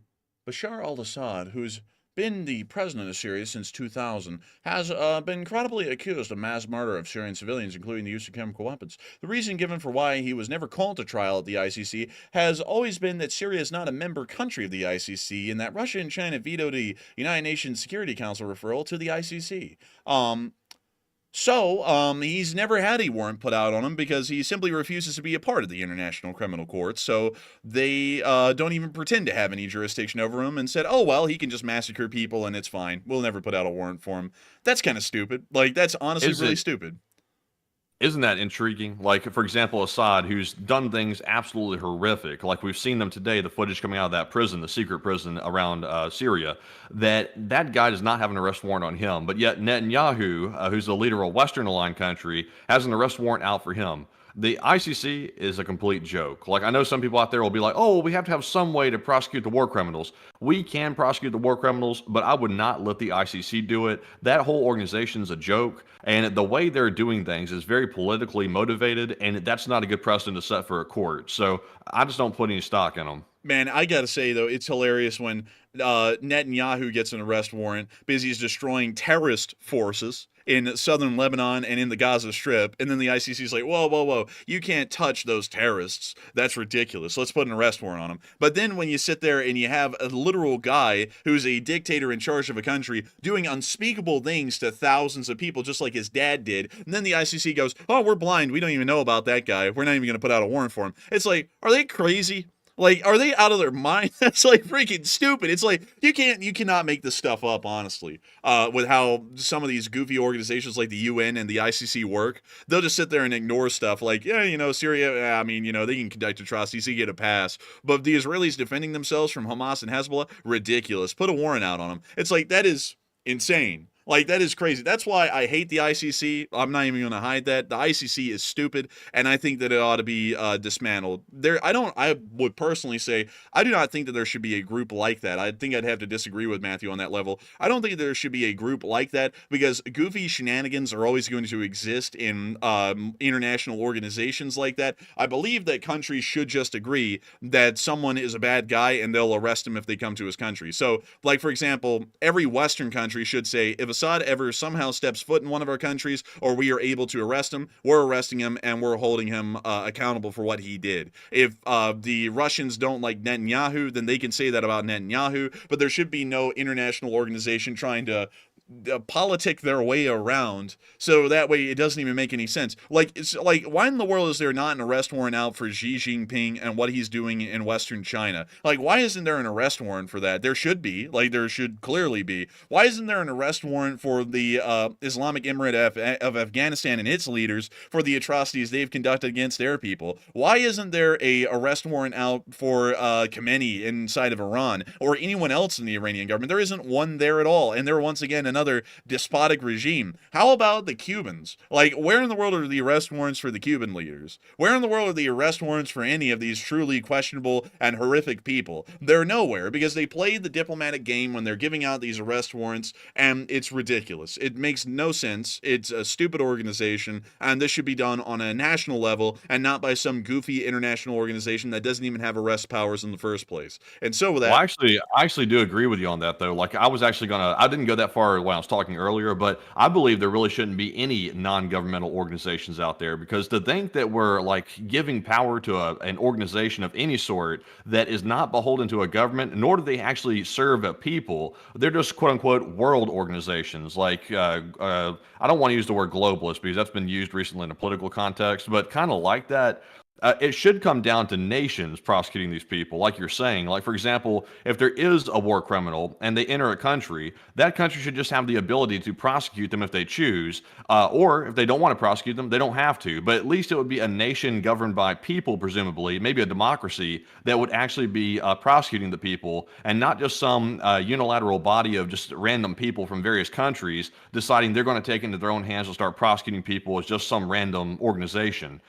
To me, I've never liked the idea of like the ICC or any organization like the ICJ that just goes out on their own and does that. It should be countries doing it, not that. Yeah, I think it's a goofy organization. I would say the UN is as stupid as that as well. It makes no sense. It cannot do anything. It has no actual powers, and people just pretend that it has some kind of authority. I always loved, man, like when I finally learned about how useless the UN is, how you'll always hear people in America going, "Oh my God, wait, hang on, let me get it right. The globalists are coming to America. They're bringing the UN to shut us all down." It's like they cannot do that. It's like they literally can't do anything to anyone. They're harmless. There's nothing that the United Nations can legitimately do that would make any hill of a beans of difference. Like, it's a useless organization, and it's an absolute fiction to think that the United Nations would ever invade America. America would just veto that, and they can't do anything if you veto it and you're on the Security Council. And America's always on the Security Council. So it's like.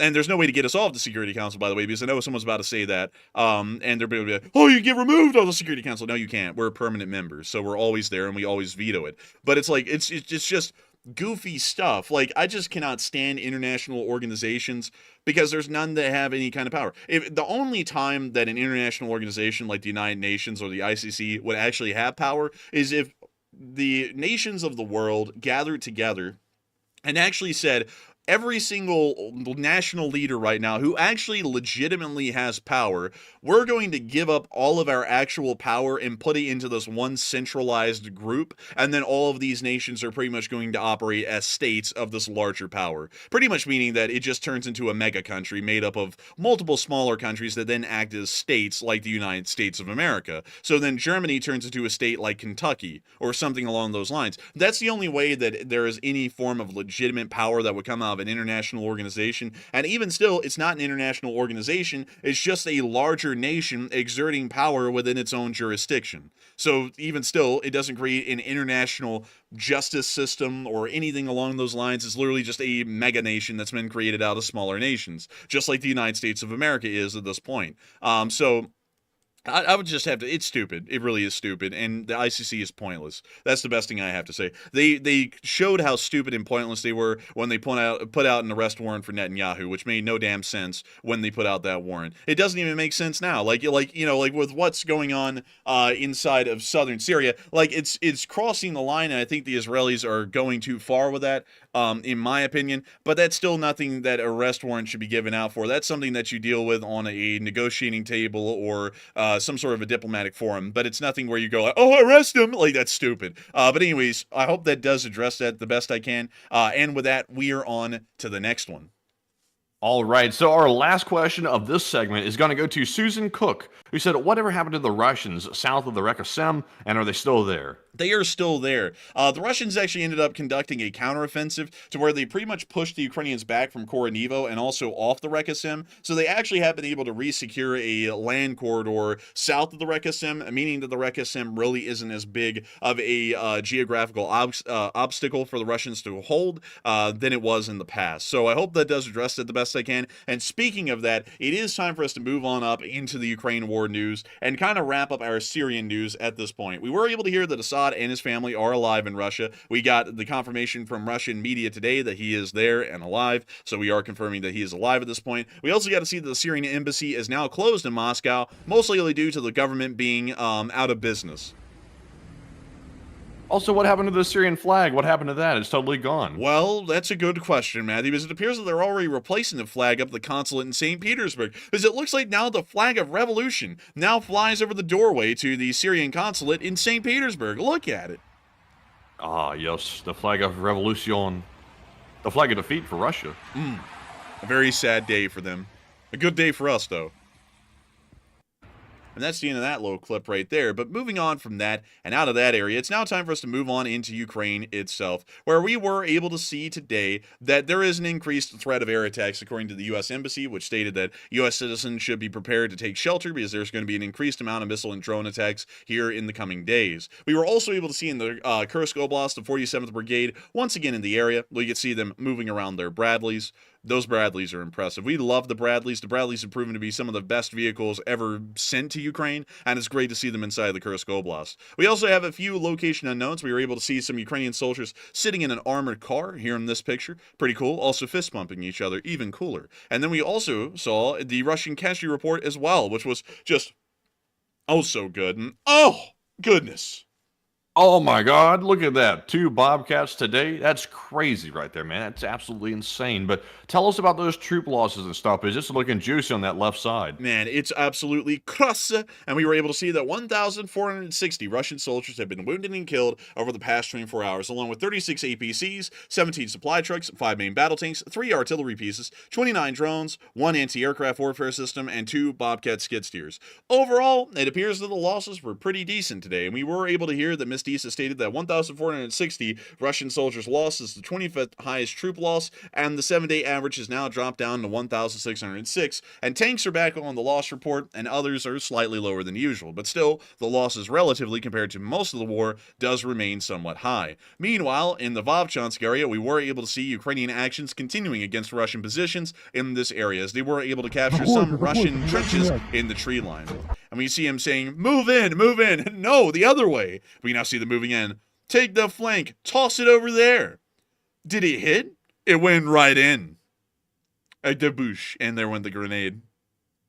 And now you see the little wolf with the lifting belt, and now it's going to be lifting weights. He's trying not to get a hernia out here, he's lifting heavy. We now see them firing into the bunker. The Ukrainians literally came out here and said, you better come heavy or don't come at all. Man. I'm telling you, man, and they did come heavy. You see them continuing to clear out the bunker.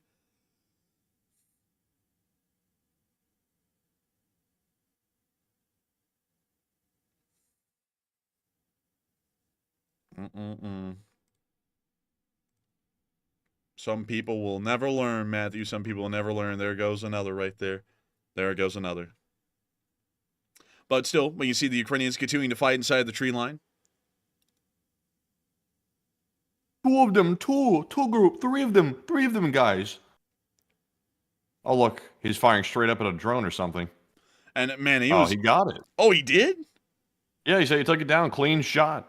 Man, sweet. Love to see it.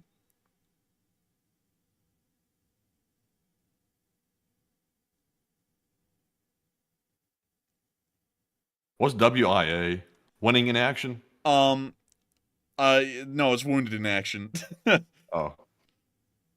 That would not be winning. Yeah, that's, well, they've largely won the fight, but it does appear that, the cameraman actually ended up getting wounded. But that's the end of the clip right there. But nice to see that they were able to take the trench line and wipe out a Russian unit in the meantime. Moving on out of the Vovchansk area and further on down towards Kupiansk-Veslovki, we were able to see the Russians getting hit with a Stugna today as well, because it was a very Stugna day. Now we're going to be muting that. And there goes the Stugna. And goodness gracious, they just pulled the rug out from under that Russian tank crew, just like Haley Welch did with that Hawk Tua coin. But we can see them here slamming into the tank, knocking it out very nicely. Also, Matthew, did you hear about the Hawk Tua scam? Yeah, I heard about that. Like, I'm always leery to, like, say anything's a scam without knowing for a fact, because I don't know all the details about that. But from what I heard, it sounded sketchy as hell. And also it's really stupid because we're talking about someone who said a lewd sexual joke and they somehow became famous. That's stupid in the first place. But also people put money into a cryptocurrency called, it's about the sexual lewd joke. It's like, who the hell puts money in that? It's like, listen, like, I have sympathy for people. Like, if you get scammed, I have sympathy to an extent. But if you put money in a Hawk Tua coin and you lost your money, like, I really don't have much sympathy for that. Like, that's just stupidity. Man, it sounds like you're going to have to talk to a lawyer about that one. It's like I don't really know if there's a lot of defense for that. And also, Matthew, like I looked into it. It was a literal straight up rug pull. You know, kind of like some of the other ones in the past. You know, like one that said something about crypto being punks. If you know what I mean. Oh yeah. You know, it was like that. It was a legitimate rug pull, and I was like, that's rough. That's why I don't get into crypto, because usually it's always a rug pull. Like 9 out of 10 times, most crypto is a rug pull. But anyways, we did get to see the Ukrainians hitting the Russians with a javelin, only wearing slippers. Look at this guy. He got up in the morning, feeling quite nice, and he decided to go out and destroy a Russian tank with a javelin.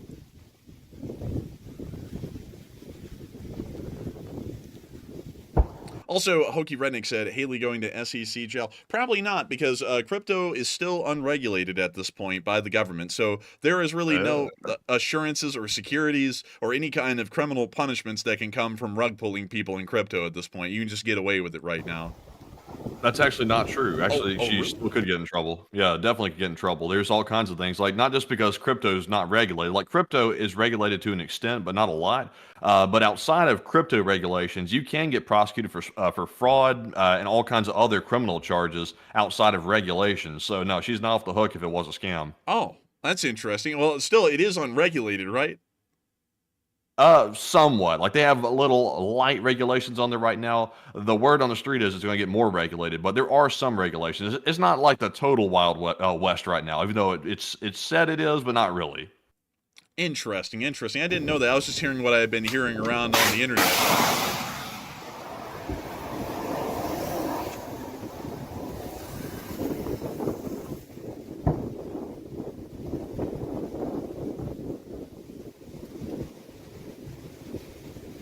Есть! Красава!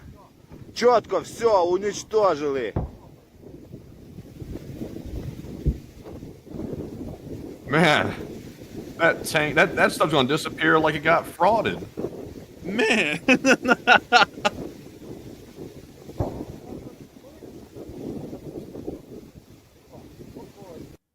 And that's the end of the clip right there. And moving on from that and into our next little bit of news in the area, we also get to see how tanks get warmed up for winter service. This is filmed by the 54th Brigade.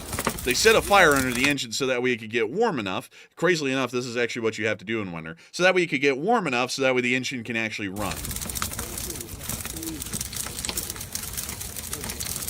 That's the block heater. Або ми його заведемо, або ми його реально спалимо. Man, it's just the bottom of the tank on fire. It's like, that seems like something about it always seems unsafe. Don't let Assad see this. He'll get a new idea for the prison. Dude, he's not even around for the prison. Man, he's going to see this. He's going to start crying, going, I wish I could do that. It's like, it's done for, man. He can't do it no more. But moving on from that and out of the Seversk area, we are going to be moving a little bit further on down to where we finally got to see that the Rasputitsa came a little bit late. It's actually coming in the middle of late November and early December, but here it is. It looks wonderful. Almost looks like that scene from the movie Dune. Yummy, or whatever, but we can see him walking on out. Boots covered in mud. And that's the end of the clip. But moving on from that and into our next one in the area, while the map takes a second to load each and every time, don't know why, but we were able to see that 65-year-old Russians, soldiers born in 1965, are now out in the front, and they're just tired of fighting. They've only been there 2 weeks. They signed the contract, literally got sent straight to the front line, and now they don't want to be there. Для тех, кто думает, что нам сюда присылают прям, ну, контрактников таких хороших. Вот хороших контрактников все присылали там в 23-м году, да, а сейчас вот. And there he is. Какого года? He looks like he's done with it. 65-го. А контракт вот подписал буквально, получается, 14 дней назад. Человек все уже устал воевать.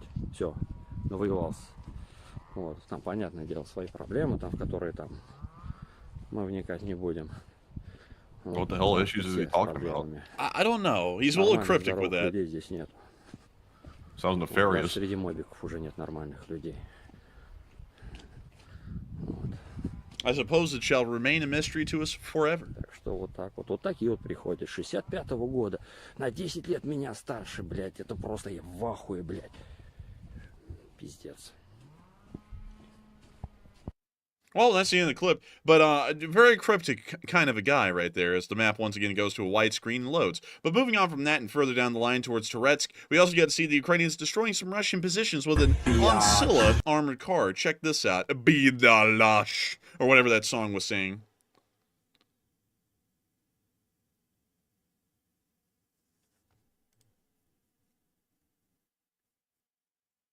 We see them now going into the building. They're going to be doing work in there.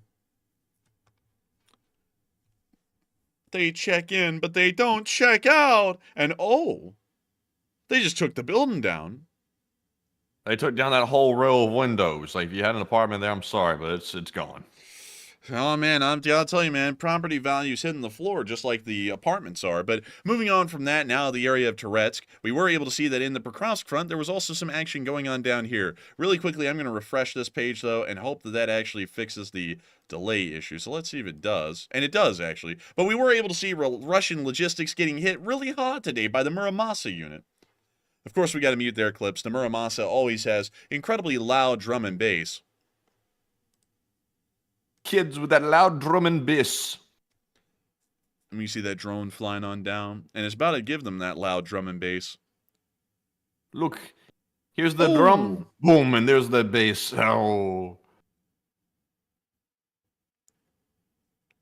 We see this drone now circling around, and it's getting ready to line up and hit it a second time. Boy, look at this. He hit them from the side, Bliad. Oh, my goodness. And now we get another clip. We get a extra bonus clip here in a second. Oh, this is the X-ray feature.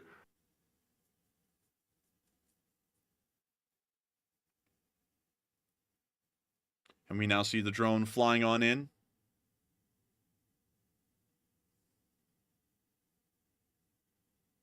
Looking for trouble. Oh. On it, found it.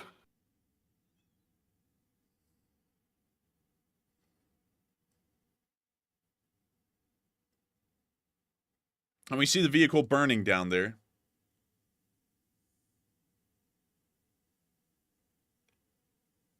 Also, Brad B said, why don't we give Ukraine old Predator drones? Interesting question, by the way. Why is that, Enforcer? Why don't we give her the Predator drones? My fellow Americans, we keep them in reserve, so if we have to bomb someone, we can bomb them. That's kind like of the Predator drones? Like, we don't actually like send those in like kamikaze, do we? Technically, there's some classified material on board the Predator, and for that reason, we can't send them. Well, damn, that's why, folks. But although on the old ones, it would seem like they could probably like take the secretive parts out. I would imagine that the crucial components probably aren't, top secret. Well, it's really more so about like the actual way it communicates. It's actually secret because it's a certain kind of I think it's a certain kind of a modulator or something like that inside of the thing, and that's the only kind that's been made. That's why I don't believe the Predators were ever exported. So I think that's kind of the reason why, getting outside of the hit him with a drone voice. These hosts must be from Iraq, the way they bagged that ass up. But anyways, moving on from that. They must be from Syria, the way they bagged that ass up. Man, these hoes must be from Assad, the way they bagged that ass up. Damn, or something like that. But anyways, moving on from that, we did get to see the Jaeger Brigade hitting some Russians in the Pokrovsk area today as well. Well, you see the drone lining itself on up. Can't really tell what the vehicle is. It looks like an armored car, but they got it.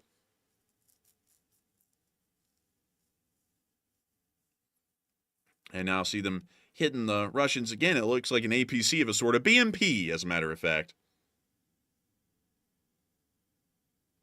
And, a BMP too? Oh, we haven't seen one of those in a minute. And we now see the BMP-2 knocked out a little later, and they're now going to double tap it. That's something I'm famous for. Double tap them. But we can now see them landing it down in the engine bay. And wow, look at that Badger with an axe. Call that thing a firefighter. It looks like somebody stomped on its foot or something like that, and it was holding the axe. It went, ah! Dude, it looks like it's about to do that Tom and Jerry kind of a thing. You know what I mean? It's looking like it's doing that. It looks like maybe the prehistoric version of that yelling lion on the MGM Studios logo or something like that. This is like the cousin. Yeah, yeah, it kind of is. Honestly, Matthew, that's a new way of looking at things, a new way of looking at life. Meanwhile, we also got to see a couple of Russian T-90Ms near the front today as well. Take a look at this. Wow, the Russians literally have rap. I didn't know that, but we can see them now driving the T-90Ms very slowly, like in half of first gear. That thing's crawling literally.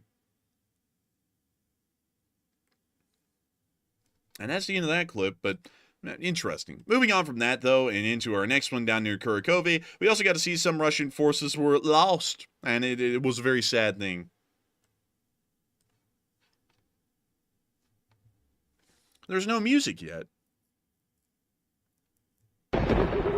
Oh, here it comes. Oh, they're on the house. Oh my God. Hit us with it. And we can now see them looking through the cameras to find the Russians. We can now see them getting out of the car, setting the drone up. Oh, Elaine, I'm telling you, that drone setup is just fantastic. Let's see. What was that guy's name? I'm Jay Peterson. Or something like that. Jay Peterson. Oh, Elaine, you know when I went to Africa on that safari years ago. Oh, Elaine. Or something like that. I can't do it well. But, dude, you can do Jerry Seinfeld well. Hit him, man. The worms, they're going out of the walls. Oh, my God. I can't even do it that loud, man, because I'm going to wake the neighbors up. People are... I can't do it at all. I can't do it at all, man. Forget it. I tried it. I was like, no. I was like, dude, I was going to be like that. They're tanks. They're tanks on the battlefield. Look, they're tanks. There's no water. It's a desert. It's a desert. Oh, my Lord. Dude, you're mixing up Jerry Seinfeld with Sam Kinison, dude. It sounded like him, so I just went right into the reference. I'm like, well, hell, if I'm going to do both at the same time, might as well throw in some references. And dude, that reference hit just like this grad got hit by this HIMARS. Look at it. You can see the grad over there, right? You know? Hey, here comes the HIMARS, and he's second now. Oh! Holy moly! Look at that. Some Russian context. Context or dying. It's like we're getting screwed. Have you ever wanted to find yourself a Russian MLRS that'll somewhat continue to fire after it gets hit by an entire HIMARS round? Well, then you're in luck, my friend. Introducing the brand new Ural BM-21 Grad, the only kind of MLRS that'll get your rounds off while also making sure to get the enemy very happy with knocking out your MLRS. Let's check out this Archer, the real key of making sure to keep firing consistently and accurately at every single time of the conflict. Look at them lift that gun up with a GoPro attached. Look at the gun now putting itself out there to get ready to blast a couple of Russians. And here in a second, they're about to do it. There goes the first round, and the video clip ends. But nevertheless, wonderful to see, and once again showing us the power of Swedish engineering. I don't know who makes that thing, so I would give y'all a jingle, but I have no damn idea. Anyways, moving on from that and up into the Kyiv area, it's now time for us to get to the speech from President Volodymyr Zelensky here on this very day. And it appears that he has not made a speech again. This is the longest... Are you kidding me? Are you kidding me? He's not made another speech again? What is happening? We need speech. We said we want interview, and he said no interview, and also no speech. I am going to have to go to YouTube to get the chance to see if he's made a speech at all. It's a very sad thing that he has not made a speech. And of course, if he has not made a speech, I'll have to hand y'all over to the other guy who can make a speech. And he has not made a speech. So it is now time for an address from the President of Ukraine. My fellow Americans, I have to say... no. I have to say... Settle down, Nick. It's just a storm. It's just an impeachment. I have to say that we've been wiretapping the Russians a great deal today, and we've been able to learn an excessively high amount about what the Russian Federation is doing and what they are planning. It appears that the Russian Federation is trying once again to break down our doors and make their way into our country. But nevertheless, I have made sure to wiretap every single house that they're going to be in, and we will know every single step that they are going to be taking, and we will make sure to win the 1972 presidential election. I mean, we will make sure to win the war in Ukraine. And we have to always make sure to win every single war through a position of great strength. And as your president, I will be making sure to bomb the Cambodians as a result of this action today. Nevertheless, I do also have to let y'all know that there is a great deal going on with the Shah down in Iran. It appears that he's no longer there, and we will be keeping a very close eye on this as much as we possibly can. And some people have been asking, is their president a crook? Well, I'm not a crook. But nevertheless, I can't. I've never heard of this guy. I've never seen this guy. Some say that he's a schmuck, but we'll never know. He's just, who's this guy? I mean, who's ever heard of him? I don't know who this is. I mean, have you ever heard the tragedy of Darth Plagueis the Wise? Like, something like that. It's like just something straight out of fiction. Man, wait, hang on. Let me do it right. Whoever controls the spice on Arrakis controls the entirety of the empire or whatever. But anyways, with that, it is time for us to move on into the second segment of the stream where we get to talk to all of y'all. The news is concluded, just letting y'all know. But we still have a fun time as we get to talk about literally anything and everything y'all want to talk about here in this next segment. And Frosty Tanks appears to be very, very astute in his observation. He said, sounded like Nixon. And it was him. And I'm only mentioning his name so that we all know who that's supposed to be. But nevertheless, it is time for us to move on into this second question segment of the night. A great segment, because we will be making sure to talk about all kinds of elements that surround world peace and the way to bomb our way into world peace. And so, what do we got, Matthew? And also, Miss Disa is correct. Apparently, Zelensky was meeting with Macron and one other individual. The meeting went something like this.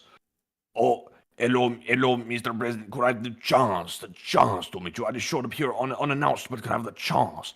Oh, hello, Zelensky. It's good to see you once again. I was surprised. I was not expecting to see you here, but it's good to see you. Mr. President, could I have the chance? Could I please have the chance?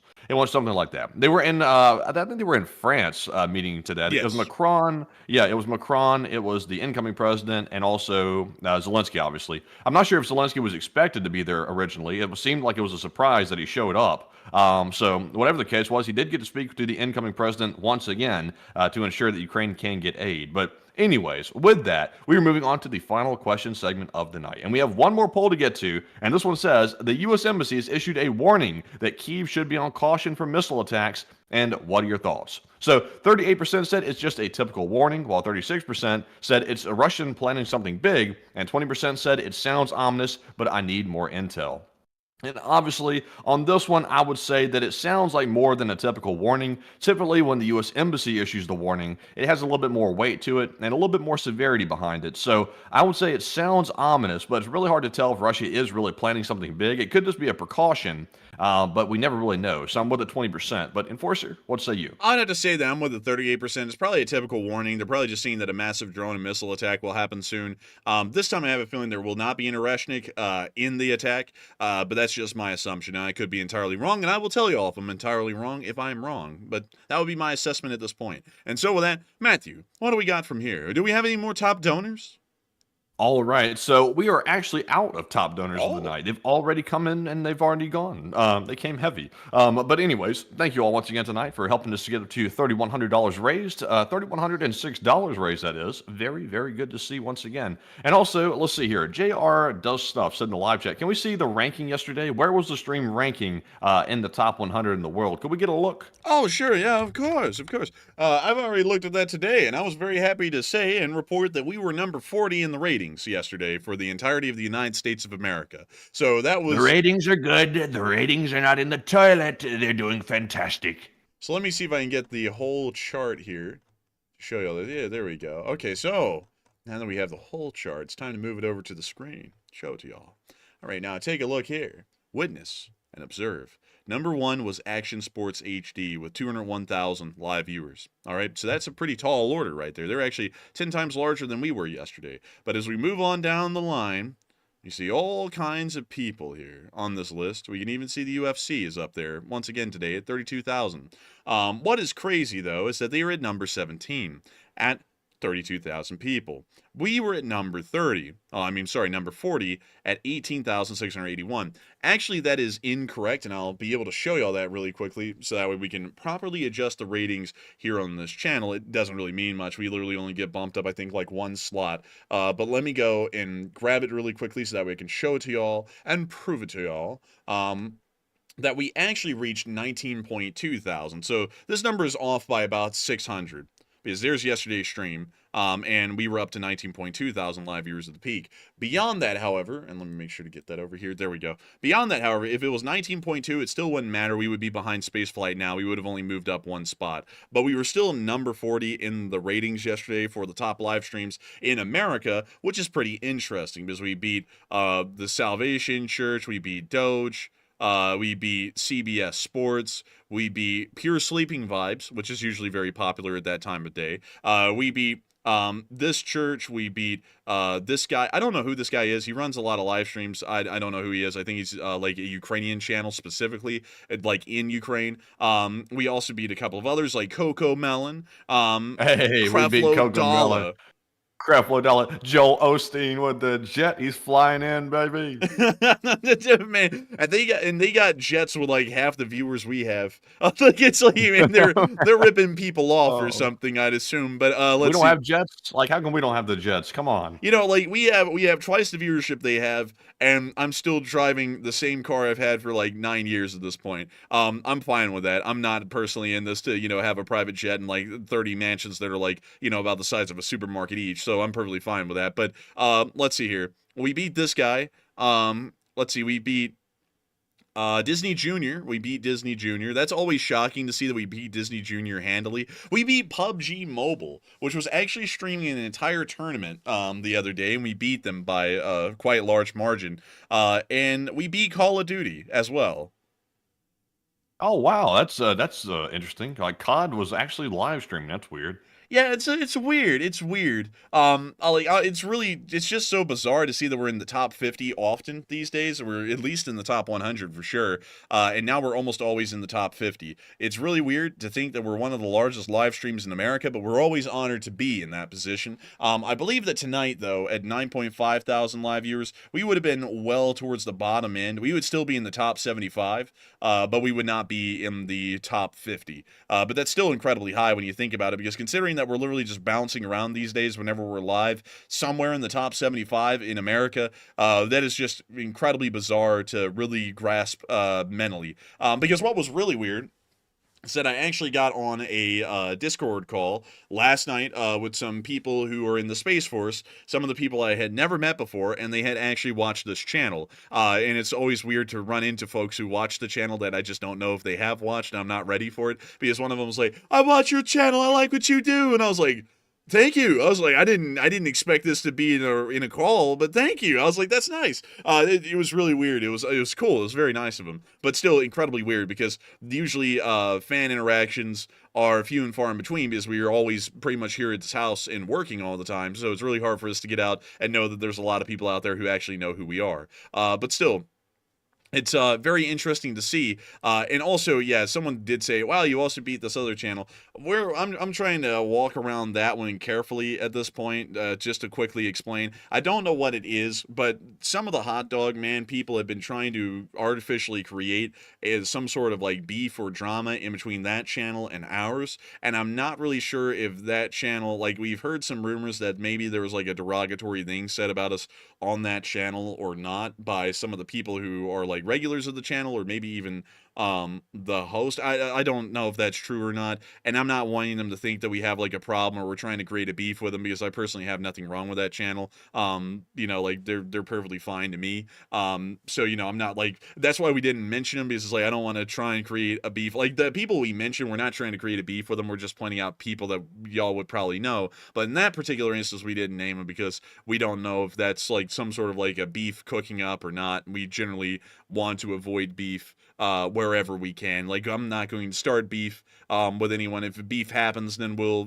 play ball, but I'm never going to be the one to try and start it, me personally. But anyways, with that, I hope that does address that well, because that is something that did happen, and we were kind of blown away with that too, because that's kind of the person that's known to do world news, and we ended up beating them, which was kind of interesting. But still, I hope that does address that the best I can. And with that, we are on to the next one. All right, so jumping into our live chat questions here, this live chat question is going to go to Lord Alathorn, who said, will the rebels grant clemency to the Russian troops and civilians and deport them back to Russia?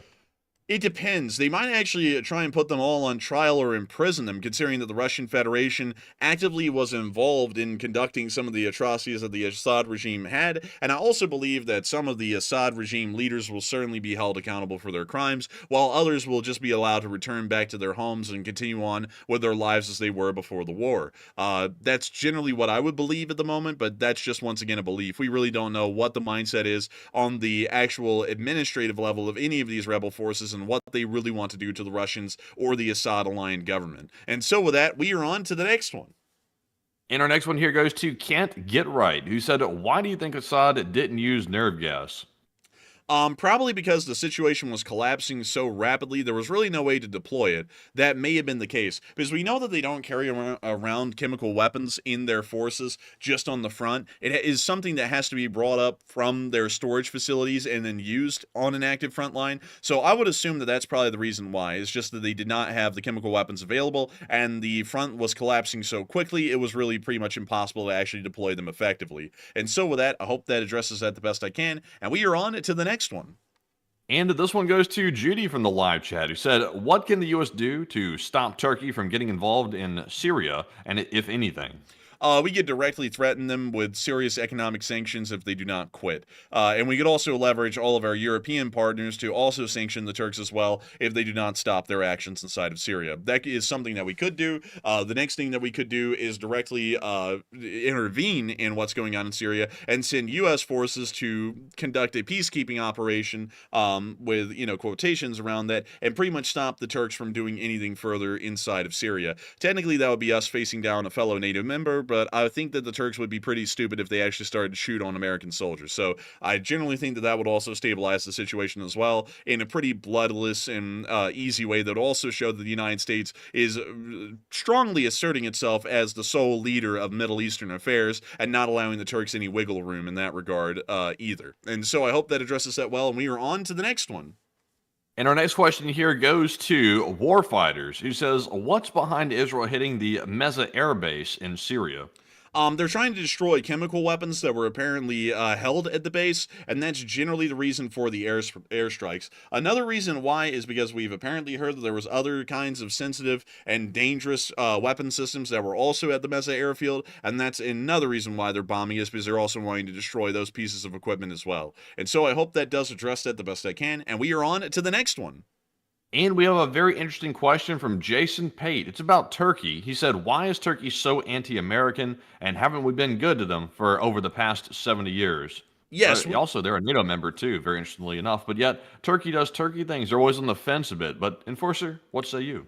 Yes, I would say that we have been good to them. Really, everyone's been good to Turkey. Historically, Turkey's actually been good to the Western world, and that's why, in turn, the Western world has been good to Turkey. However, that's changed recently due to a major not really a geopolitical, but a major political shift inside of Turkey that came about because of a rapid urbanization in the country. It started to change the way Turkey is operating, and now Turkey believes itself to be a possible new Ottoman Empire, and they're trying to stretch forward and create a economic form of a new Ottoman Empire, pretty much existing in the same area and operating in the same area the Ottoman Empire did, so a decent amount of the Balkans and a great part of the Middle East, but without actively invading and controlling those countries, just reaping the economic rewards instead. So that's generally why Turkey is largely against our interests in the area, because our interest of creating an American sphere in the Middle East is against Turkey's interest of creating their own independent sphere and running the whole place in the Middle East. So with that, I hope that gives a good answer as to why that's the case in a very short way, and also I saw someone else say something about, oh, America would never get involved in Syria. Oh, new president coming in, not getting involved. I don't know why people are still drinking that Kool-Aid, because it's very obvious that we're probably going to be getting involved in a lot of places here in the near future. So, you know, it's pretty obvious to me things are going to be getting a little bit more hands-on here in the Middle East and also in Eastern Europe, probably here in the near future. But with that, I hope that does address that well, and we are on to the next one. All right, and up next, Nick Nelson asks a very interesting question about Assad's alleged plane crash yesterday. And to give you an update on that, Nick, it turns out that actually the plane did not crash, and it looks like the ADS-B data, which is the transponder on board the plane, that data was being spoofed by the Russians, so that way Assad could make a quick getaway, and actually the plane was elsewhere, while the data was showing the plane crashing outside the city of Homs. So basically, there was never any radar contact with that plane, meaning they were not tracking it on radar. So everything that we were going off of was based on the self-reported ADS-B information from the plane, which the Russians had control of. So apparently the entire situation was a hoax based on the ongoing theory that we have at the moment. So there was no plane crash, and Assad is alive, according to the Russians. But I will say, we still have not gotten picture evidence of Assad actually physically in Moscow, but the official report is that he's still alive. So that's what we know. But Enforcer, what say you? I would have to completely agree with everything you said without altering or adding anything to it. And so I hope that does address that well, and we are on to the next one. And our next question here goes to Plazath, who says, any idea how long the Syrian war might be, or is it not the time yet to speculate?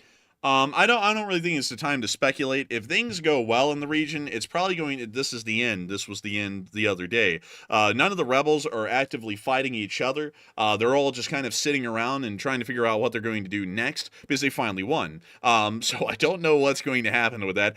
If we went off of the example in Afghanistan, once the Soviets withdrew from Afghanistan, and even now after the United States withdrew from Afghanistan, infighting started as different factions tried to vie for power, and the Northern Alliance in Afghanistan ended up consolidating into the Taliban, and then ended up taking over the country and ruling it until the United States invaded in 2001. And then they rule it again now, although they're still dealing with infighting. That could be what we see in Syria, or we could actually see that they all get together and create some form of a government that is generally not perfect for each group, but tolerable by everyone, which probably will end up being some sort of a democratic republic that might have an official religion of Islam. That probably would be a general down the middle sort of an approach, or we may see that it largely follows an SDF model, or an HTS model, where it's either a Islamic state that pretty much ends up becoming a dictatorship, and so it's pretty much an emirate at that point, or it could go the SDF way, where it ends up being just a full-on federal republic that is secular in its practice. And so I hope that does address that well, or at least the three ways that we could see this going at the time.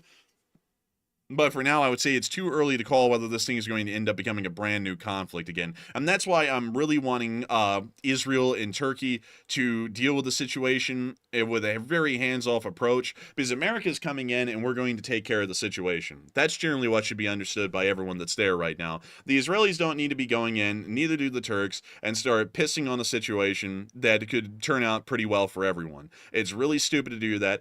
Turkey is doing it because they're wanting to expand their influence in the Middle East against our wishes, and the Israelis are doing it, I don't know why, just because the Israelis are doing it. Like, there's really no good reason for why they're even doing it at all. It's not like they're wanting to gain any ground or any land. Like, that's not like anything they've made clear in the past. Like, if we ever get a chance, we're going to take Syrian land and try and keep it for a bit. I don't really know what the point is. And also, the Israelis are not stopping any kind of an active battle on the ground, which is kind of the thing.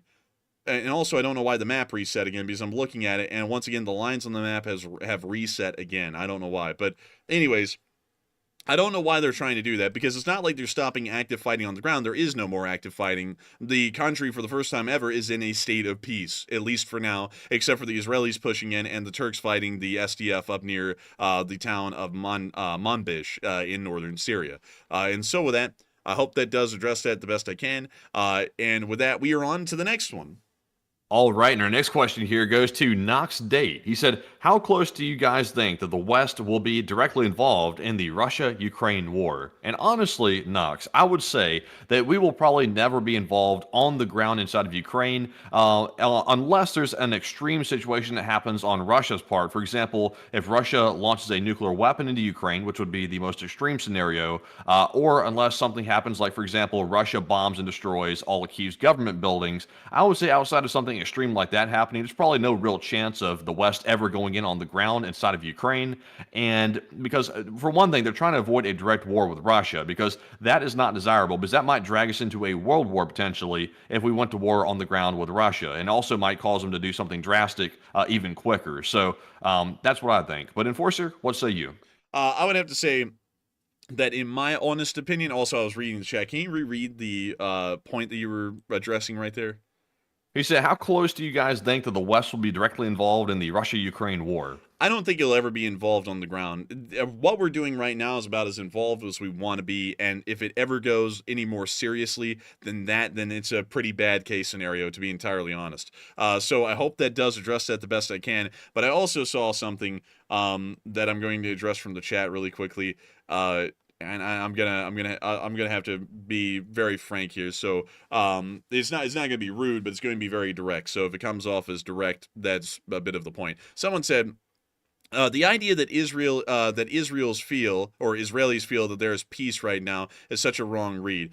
Well, it's not, because there's no war going on in Syria, okay? Who shot at the Israelis to have them pushing into Syria right now? Nobody. So there is no reason for them to be feeling like there is a state of active war with Syria right now. The country that they would have even gone to war with is gone now. There's no one there. There's just rebels there. So they're pushing into a country that is not at war with them for no justified reason. What they did conducting their incursion into Lebanon was justified. What they did conducting their incursion into Gaza was justified. There is absolutely nothing right now with the Israeli incursion into Syria that is justified. There is no form of a defensive action at all. It is an offensive action in itself, and generally the West only conducts armed action in defensive form. That is what we do. We do not do anything different, so I would generally say that this is anti-Western to conduct an offensive action, because we generally do not do that unless if it's an incredibly rare or bizarre instance where someone may end up creating a weapon of mass destruction. That's the only time in recent history we've ever acted offensively and not defensively. The other thing is that just because we are pro-Western and we have supported Israel in the past in their actions against Iranian proxies does not mean that we are going to say that everything that Israel does is perfect and it's sunshine and rainbows. Just like everything that Ukraine does is not sunshine and rainbows either, although we're pro-Ukrainian technically because we're pro-Western and pro-American. That is being blinded by bias. That is like saying I am pro-cop, so if a cop comes into your house without a search warrant and finds incriminating evidence against you and they bring that forward in court as evidence, they should be able to use it because I love cops, so F your rights. That is a stupid approach to things. I'm not at all going to be that unreasonable and that biased, even being pro-Western and pro-American, to start saying that things that seem to be wrong on the surface are right just because I'm biased to one side. That is not at all what we're going to do. That is not at all what this channel is about, and this channel is not going to openly support the violation of international law without any kind of a real precedent or any kind of a real reason to do so. Invading Lebanon, 100% justified. The Lebanese were not controlling Hezbollah, at least according to UN resolution. They were not controlling Hezbollah really to the West's satisfaction. They were an active armed belligerent against Israel, and invasion was justified. Doing something in Syria right now when there's nothing going on that directly deals with Israel or Israel is being shot at, it makes no sense. So I hope that does address that fairly well. It just doesn't make any sense to say, well, the Israelis feel threatened. Like, yeah, you know, we feel threatened by North Korea. That doesn't mean that we're going to conduct a preemptive nuclear strike on the North Koreans just because we feel threatened by them. And that isn't really how the world works, is doing offensive actions just because you feel like something might happen. That's like a cop saying, oh, well, I pulled over this person in their car because they're speeding. I'm going to whip out my gun and blast them right when I walk up to the car because I think they might have a gun. Like, that's not how the world works at all. You know, like, it's not at all how it works. And also someone said, thank you for the moral speak. Oh, the guy I'm addressing, thank you for the moral speak. I'm not interested. Well, I'm not interested in having you here because that's rude as hell to say while I'm trying to address to you what would make the most sense. You apparently are an unreasonable person. But anyways, we're on to the next one. All right, and moving on to our next one here, this one goes to Bob Dole, who says, do you think the events in Syria and Russia being cut off from the Middle East and Africa will make Putin more desperate and ramp up efforts in Ukraine, such as more IRBM strikes? Maybe so. I really don't think so. Like I would say maybe, but not really, because how the Russians are working in Ukraine, their escalations in Ukraine really directly deal with what's happening in Ukraine. So firing more IRBMs because of something that was detached from Ukraine, for example Syria, doesn't really make a lot of sense, because it's kind of punishing for the Ukrainians for something they didn't really directly do, and it also starts to make the Russian messaging in Ukraine look very irrational. It's already irrational as it is. So making it any more irrational would really not make a lot of good sense for them at this point, considering that they're trying to put forward the message that if the West directly escalates in Ukraine, they're going to respond more heavily. Doing it without the West directly escalating starts to make their messaging a lot more vague, and really is actually counterintuitive, because the West will then start to support Ukraine even more heavily, because there's really no clear rhyme or reason to what the Russians are doing inside of Ukraine. So with that, I hope that does address that the best I can, at least in my opinion. And with that, we are on to the next one. And our next one here goes to, let's see, Jeff Alley, who said, can you make the distinction between the different factions and who now controls the different parts of Syria as of this moment? And thanks. And that is a good question. I'm actually going to go pull up the Wikipedia map of the Syrian Civil War, considering that mine is endlessly resetting and I keep redrawing the lines and it's just not working. So this is what Syria currently looks like right now. So there are 4 major factions that currently exist inside of Syria that really matter. First off, wait a minute, hang on. What's this gray area right here? That's the ISIS. Oh, no, that's no man's land, actually. Oh, I thought you wanted the gray lines. Oh, no, I was talking about this little gray area near Al-Bakamal. I was like, what the hell is this? Because I was thinking, is that ISIS? Like, I was about to, there's no way they're popping up this quick. So apparently this is no man's land right now. No one actually controls this area, and I'm assuming that it's most likely going to be administered for now by the SDF. But moving on from that, the area down here in purple is the Druze rebels, which rose up at the very final days of the Civil War. This area down here in blue is the Israeli occupation of the DMZ, and also pushing deeper into the rebel-controlled territory. The area in green, well, at least the darker green, is the Free Syrian Army. The area in white are the HTS, which are the Turkish-backed rebels that are kind of like the Islamic State sort of a thing going on here right now. And then we have the SDF in yellow. So these are the 4 major Syrian factions, and then the little area in light green is the Turkish military occupation zone, which is questionable, to say the least. But beyond that, the 4 major Syrian factions are these. So the Druze rebels, from what we largely understand, align with the Israelis, from what I'm understanding. And let me make sure that we are correct on that. Let's see. Here we go. So this group, let's see here. So this group is aligned with the Syrian Free Army as well as Tahrir al-Sham. So it's actually aligned with both of them at the same time, and the Free Syrian Army, which is the same thing. So let's see here. Let's see. Let me see if I can find some information here to make sure that we're correct.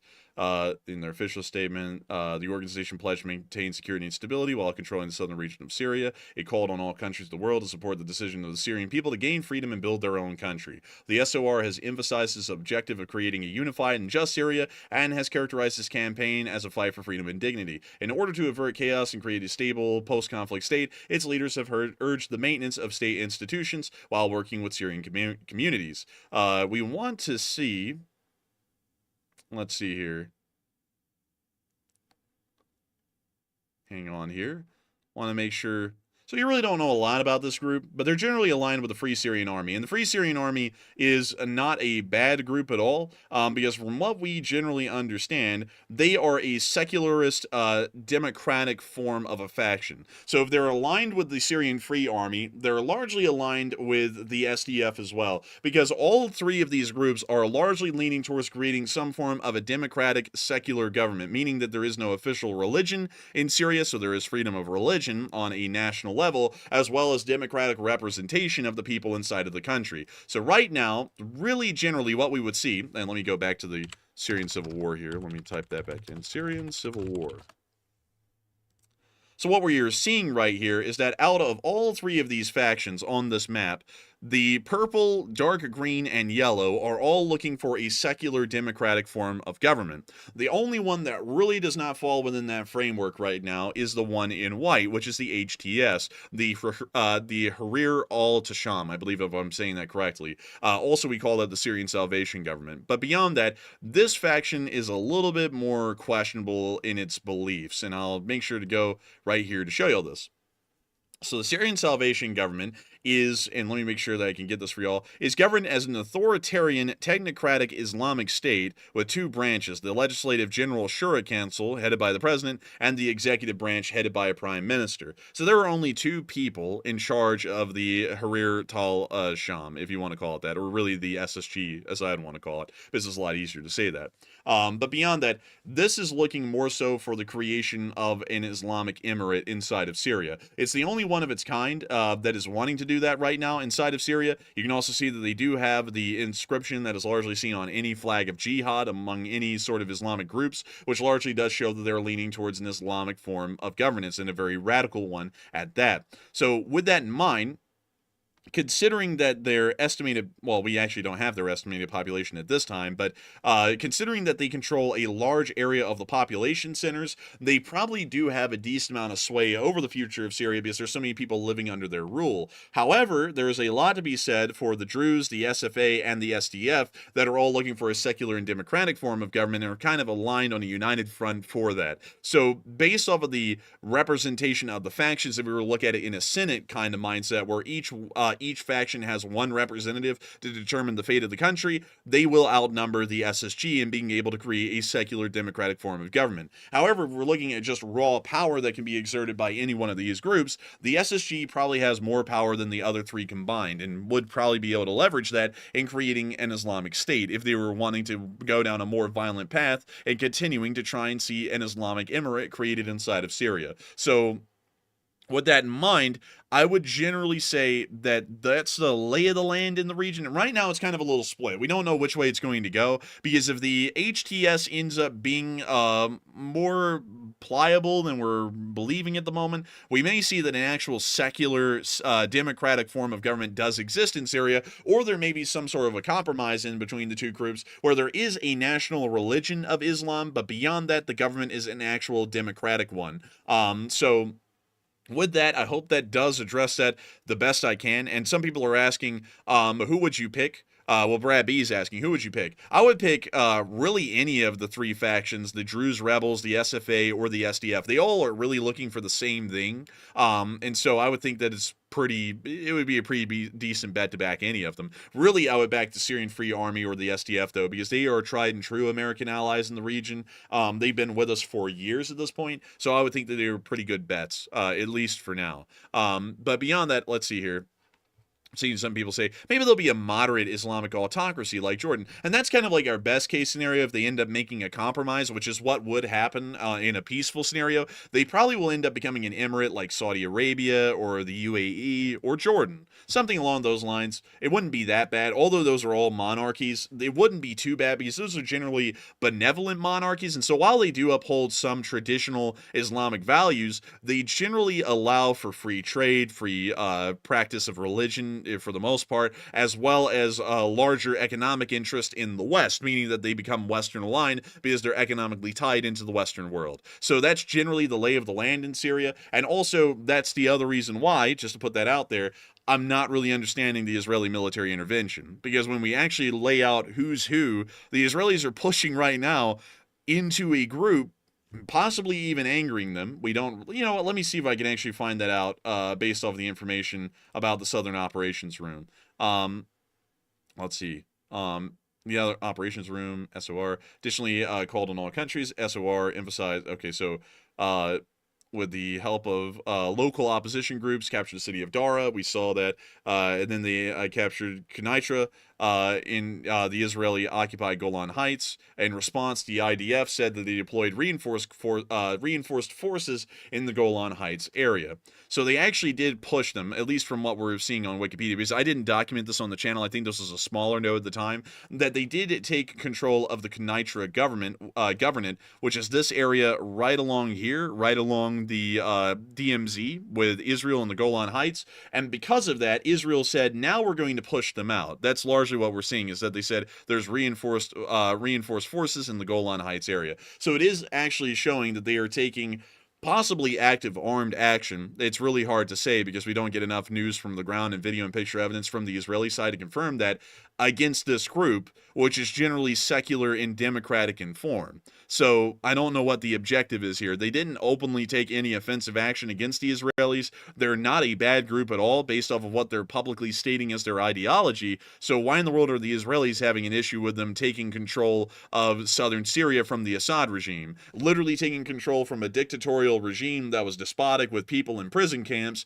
to a rebel force that's looking to create a democratic, secular form of government in Syria. What do the Israelis not like about that to the point they have to start pushing into Druze control territory at this point and start pushing them back? They didn't shoot at the Israelis, so what was the issue here? That's what I'm trying to get to. So with that, I hope that does address that well. And also, some people are thinking, why in the world do I keep harping on that? I keep harping on it because the thing that's annoying about this is that whenever we talk about anything that has to deal with a country that's largely in Western interest doing something that may not be that good, there's so many people who become diehard fanatics of those countries that they can't see reason. So, we'll say things like, that I think everyone could agree with, that the Israeli invasion of Lebanon and the Israeli invasion of Gaza were justified, and they were. But then when they do something that I think is very questionable and largely unjustified, like moving into Druze controlled territory in Syria, and then people want to start saying, oh, you're anti-Israeli because we're not, agreeing with exactly everything that Israel is doing. Which I think at that point, your opinion, like, not to devalidify people's opinions, but your opinion doesn't really count if you're always just going to agree with absolutely everything someone does. You're just a yes man at that point. You really aren't looking at things rationally. You just went, oh, I'm going to be an Israeli supporter now, so anything that Israel does is justified. Largely everything they have done is justified. I can't disagree with that. But this, I'm not really seeing any sense to. Like, that's just that's not even an opinion. There is no logical sense to what they're doing. I haven't heard an explanation from the Israelis right now as to what sense this is actually making. Because they said, if the rebels take Homs, then we will create a barrier zone down here.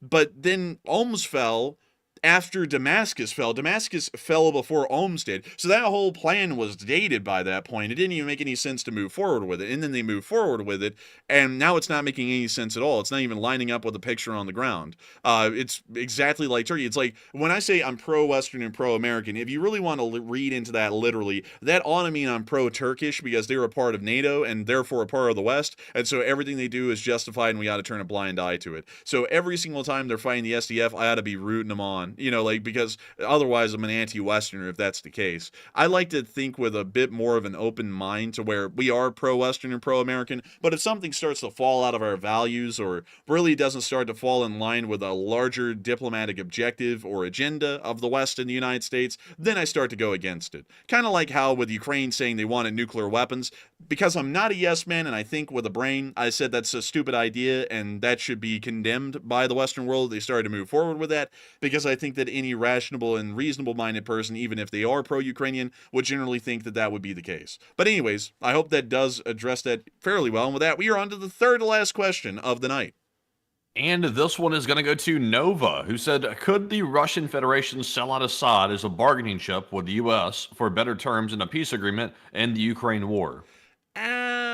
Probably maybe. It's really a hard sell though, for something like that, because that's almost a completely separate thing. Like, for example, if Russia wanted some concessions made in Syria about the future of Syria, we could say, well, you need to hand over Assad, and that would make a little bit more sense because Assad is connected to Syria and we're dealing with a Syrian matter at that point. But that's kind of like just trying to throw in junk to maybe get some better stuff on the Ukraine deal, because with Ukraine, we're wanting to deal with Ukrainian-centric matters, things that would pertain directly to Ukraine. And Assad never really directly pertained to Ukraine, so maybe negotiators would find it to have some value, but it would be very hard to justify that to the Ukrainian negotiators at the negotiating table, because Assad doesn't mean anything to him. He had no impact in the war. He doesn't really mean anything to the Ukrainians, so why would they be willing to give some more concessions to the Russians, maybe more land, for Assad, because he really doesn't mean anything at all to the Ukrainians in that perspective. So I hope that addresses that well, at least in my opinion, because I think it might have a little bit of a value to American negotiators, but probably none at all to the Ukrainians. And so with that, we are on to the next one. All right, and our next one here goes to, let's see, this one goes to Melinda Grifford Vaughn, who said, what was the trigger that led to the cascade of events in Syria? And it's obvious that Assad had been weak for a while, so what and who was asleep at the wheel? Everyone was asleep at the wheel. The entire Syrian government was asleep at the wheel. That's at least what we're thinking right now, because it looks like the Syrian military was completely asleep at the wheel. It doesn't look like there was any competent commanders at all. It looks like the Russians were asleep at the wheel. Everyone was asleep at the wheel. I guess they were assuming that it was now a stagnant position at that point, really along the whole front line, so there was really no point in maintaining anything or upkeeping it. And everyone just kind of thought that the war had ended. So when it started up again and the SSG had some great fervor to continue the offensive, that they were moving from Aleppo and down to Hama and Homs, that just came as a shock to the SAA, and they completely caved in for that reason. But with that, I hope that does address that the best I can. And also, really quickly, Matthew, I'm seeing this one. This is a very interesting one. Someone said, you were complete... Oh, wait, hang on. John Underwood said, no one is saying you were closed-minded, just not fully informed and cognizant, spelled with a Z, by the way, of Tehran's situation and making comments based upon your assumptions with no data supporting your position. And then I said, are you on the ground? And so their best answer to that was, are you? It's like, that's a little bit stupid. Like, you're not even on the ground either, so what the hell does your opinion matter over mine? Why, like, I'm not trying to make it sound like your opinion doesn't make sense, but now you're trying to directly attack my speaking point, my talking point, on saying I'm not on the ground when you're not on the ground either. I don't think you're a Druze from the Golan Heights in Israel or from the Syrian side, so who are you to say that I'm not on the ground and don't know when you're not on the ground and you don't know either, and you're just throwing out opinions. Also, why the hell do I have to be a Druze Arab from Syria to have an opinion on this topic? It doesn't really make a lot of sense, like, at least in my opinion. It doesn't. So with that, and also now you've finally come up with a justification. So what was up with the smart response? Because my actual question was a legitimate one of, are you on the ground? Because if you're not, then that means we're talking on the same point here. What was up with the original smart response in the first place in response to that? Because I would be curious to know. I would have to be entirely honest with you. I'd have to say, based on what I'm hearing from you, you seem to just be biased where everything that Israel does is justified. That doesn't really make a lot of sense to me, because not everything the United States does is always justified. There are a lot of things the United States does that are not justified.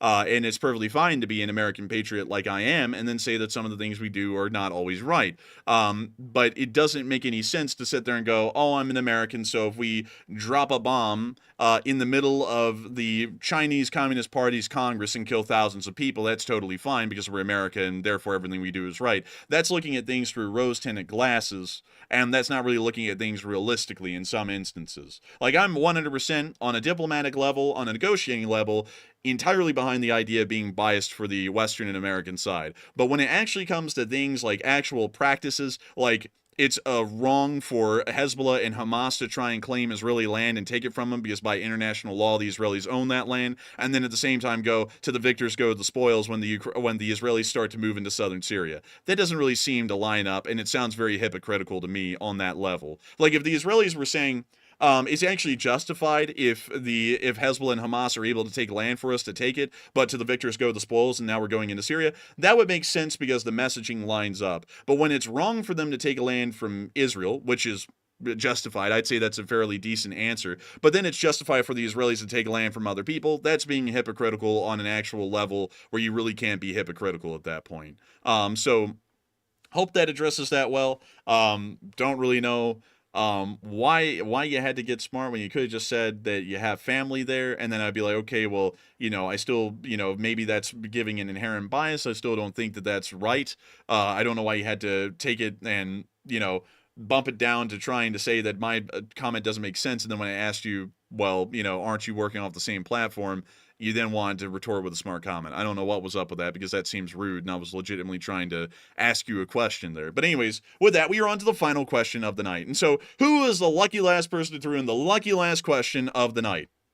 And that viewer is Christian Cruz, who said, with the loss of the Latakia air base, how will Russia help its friends in Africa, and should the West help regime change?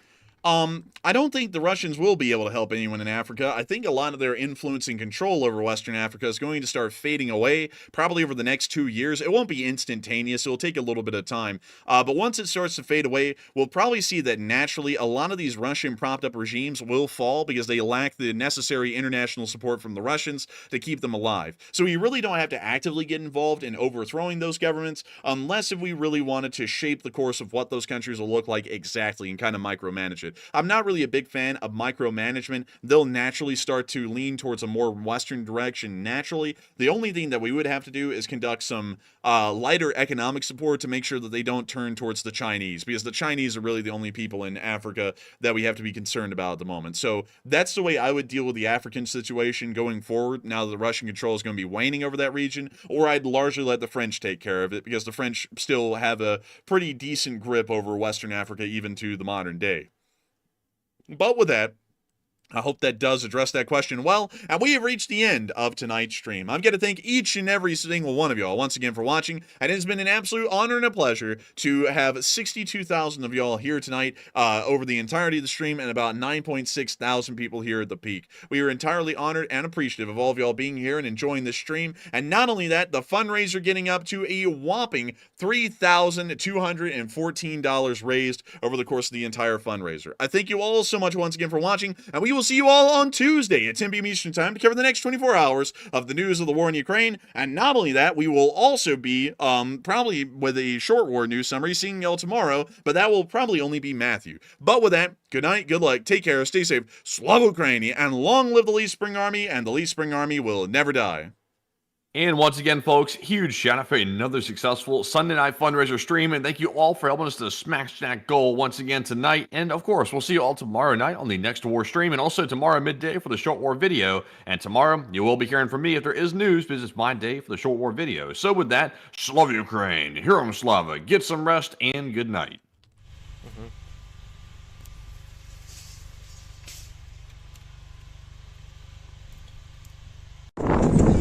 Есть.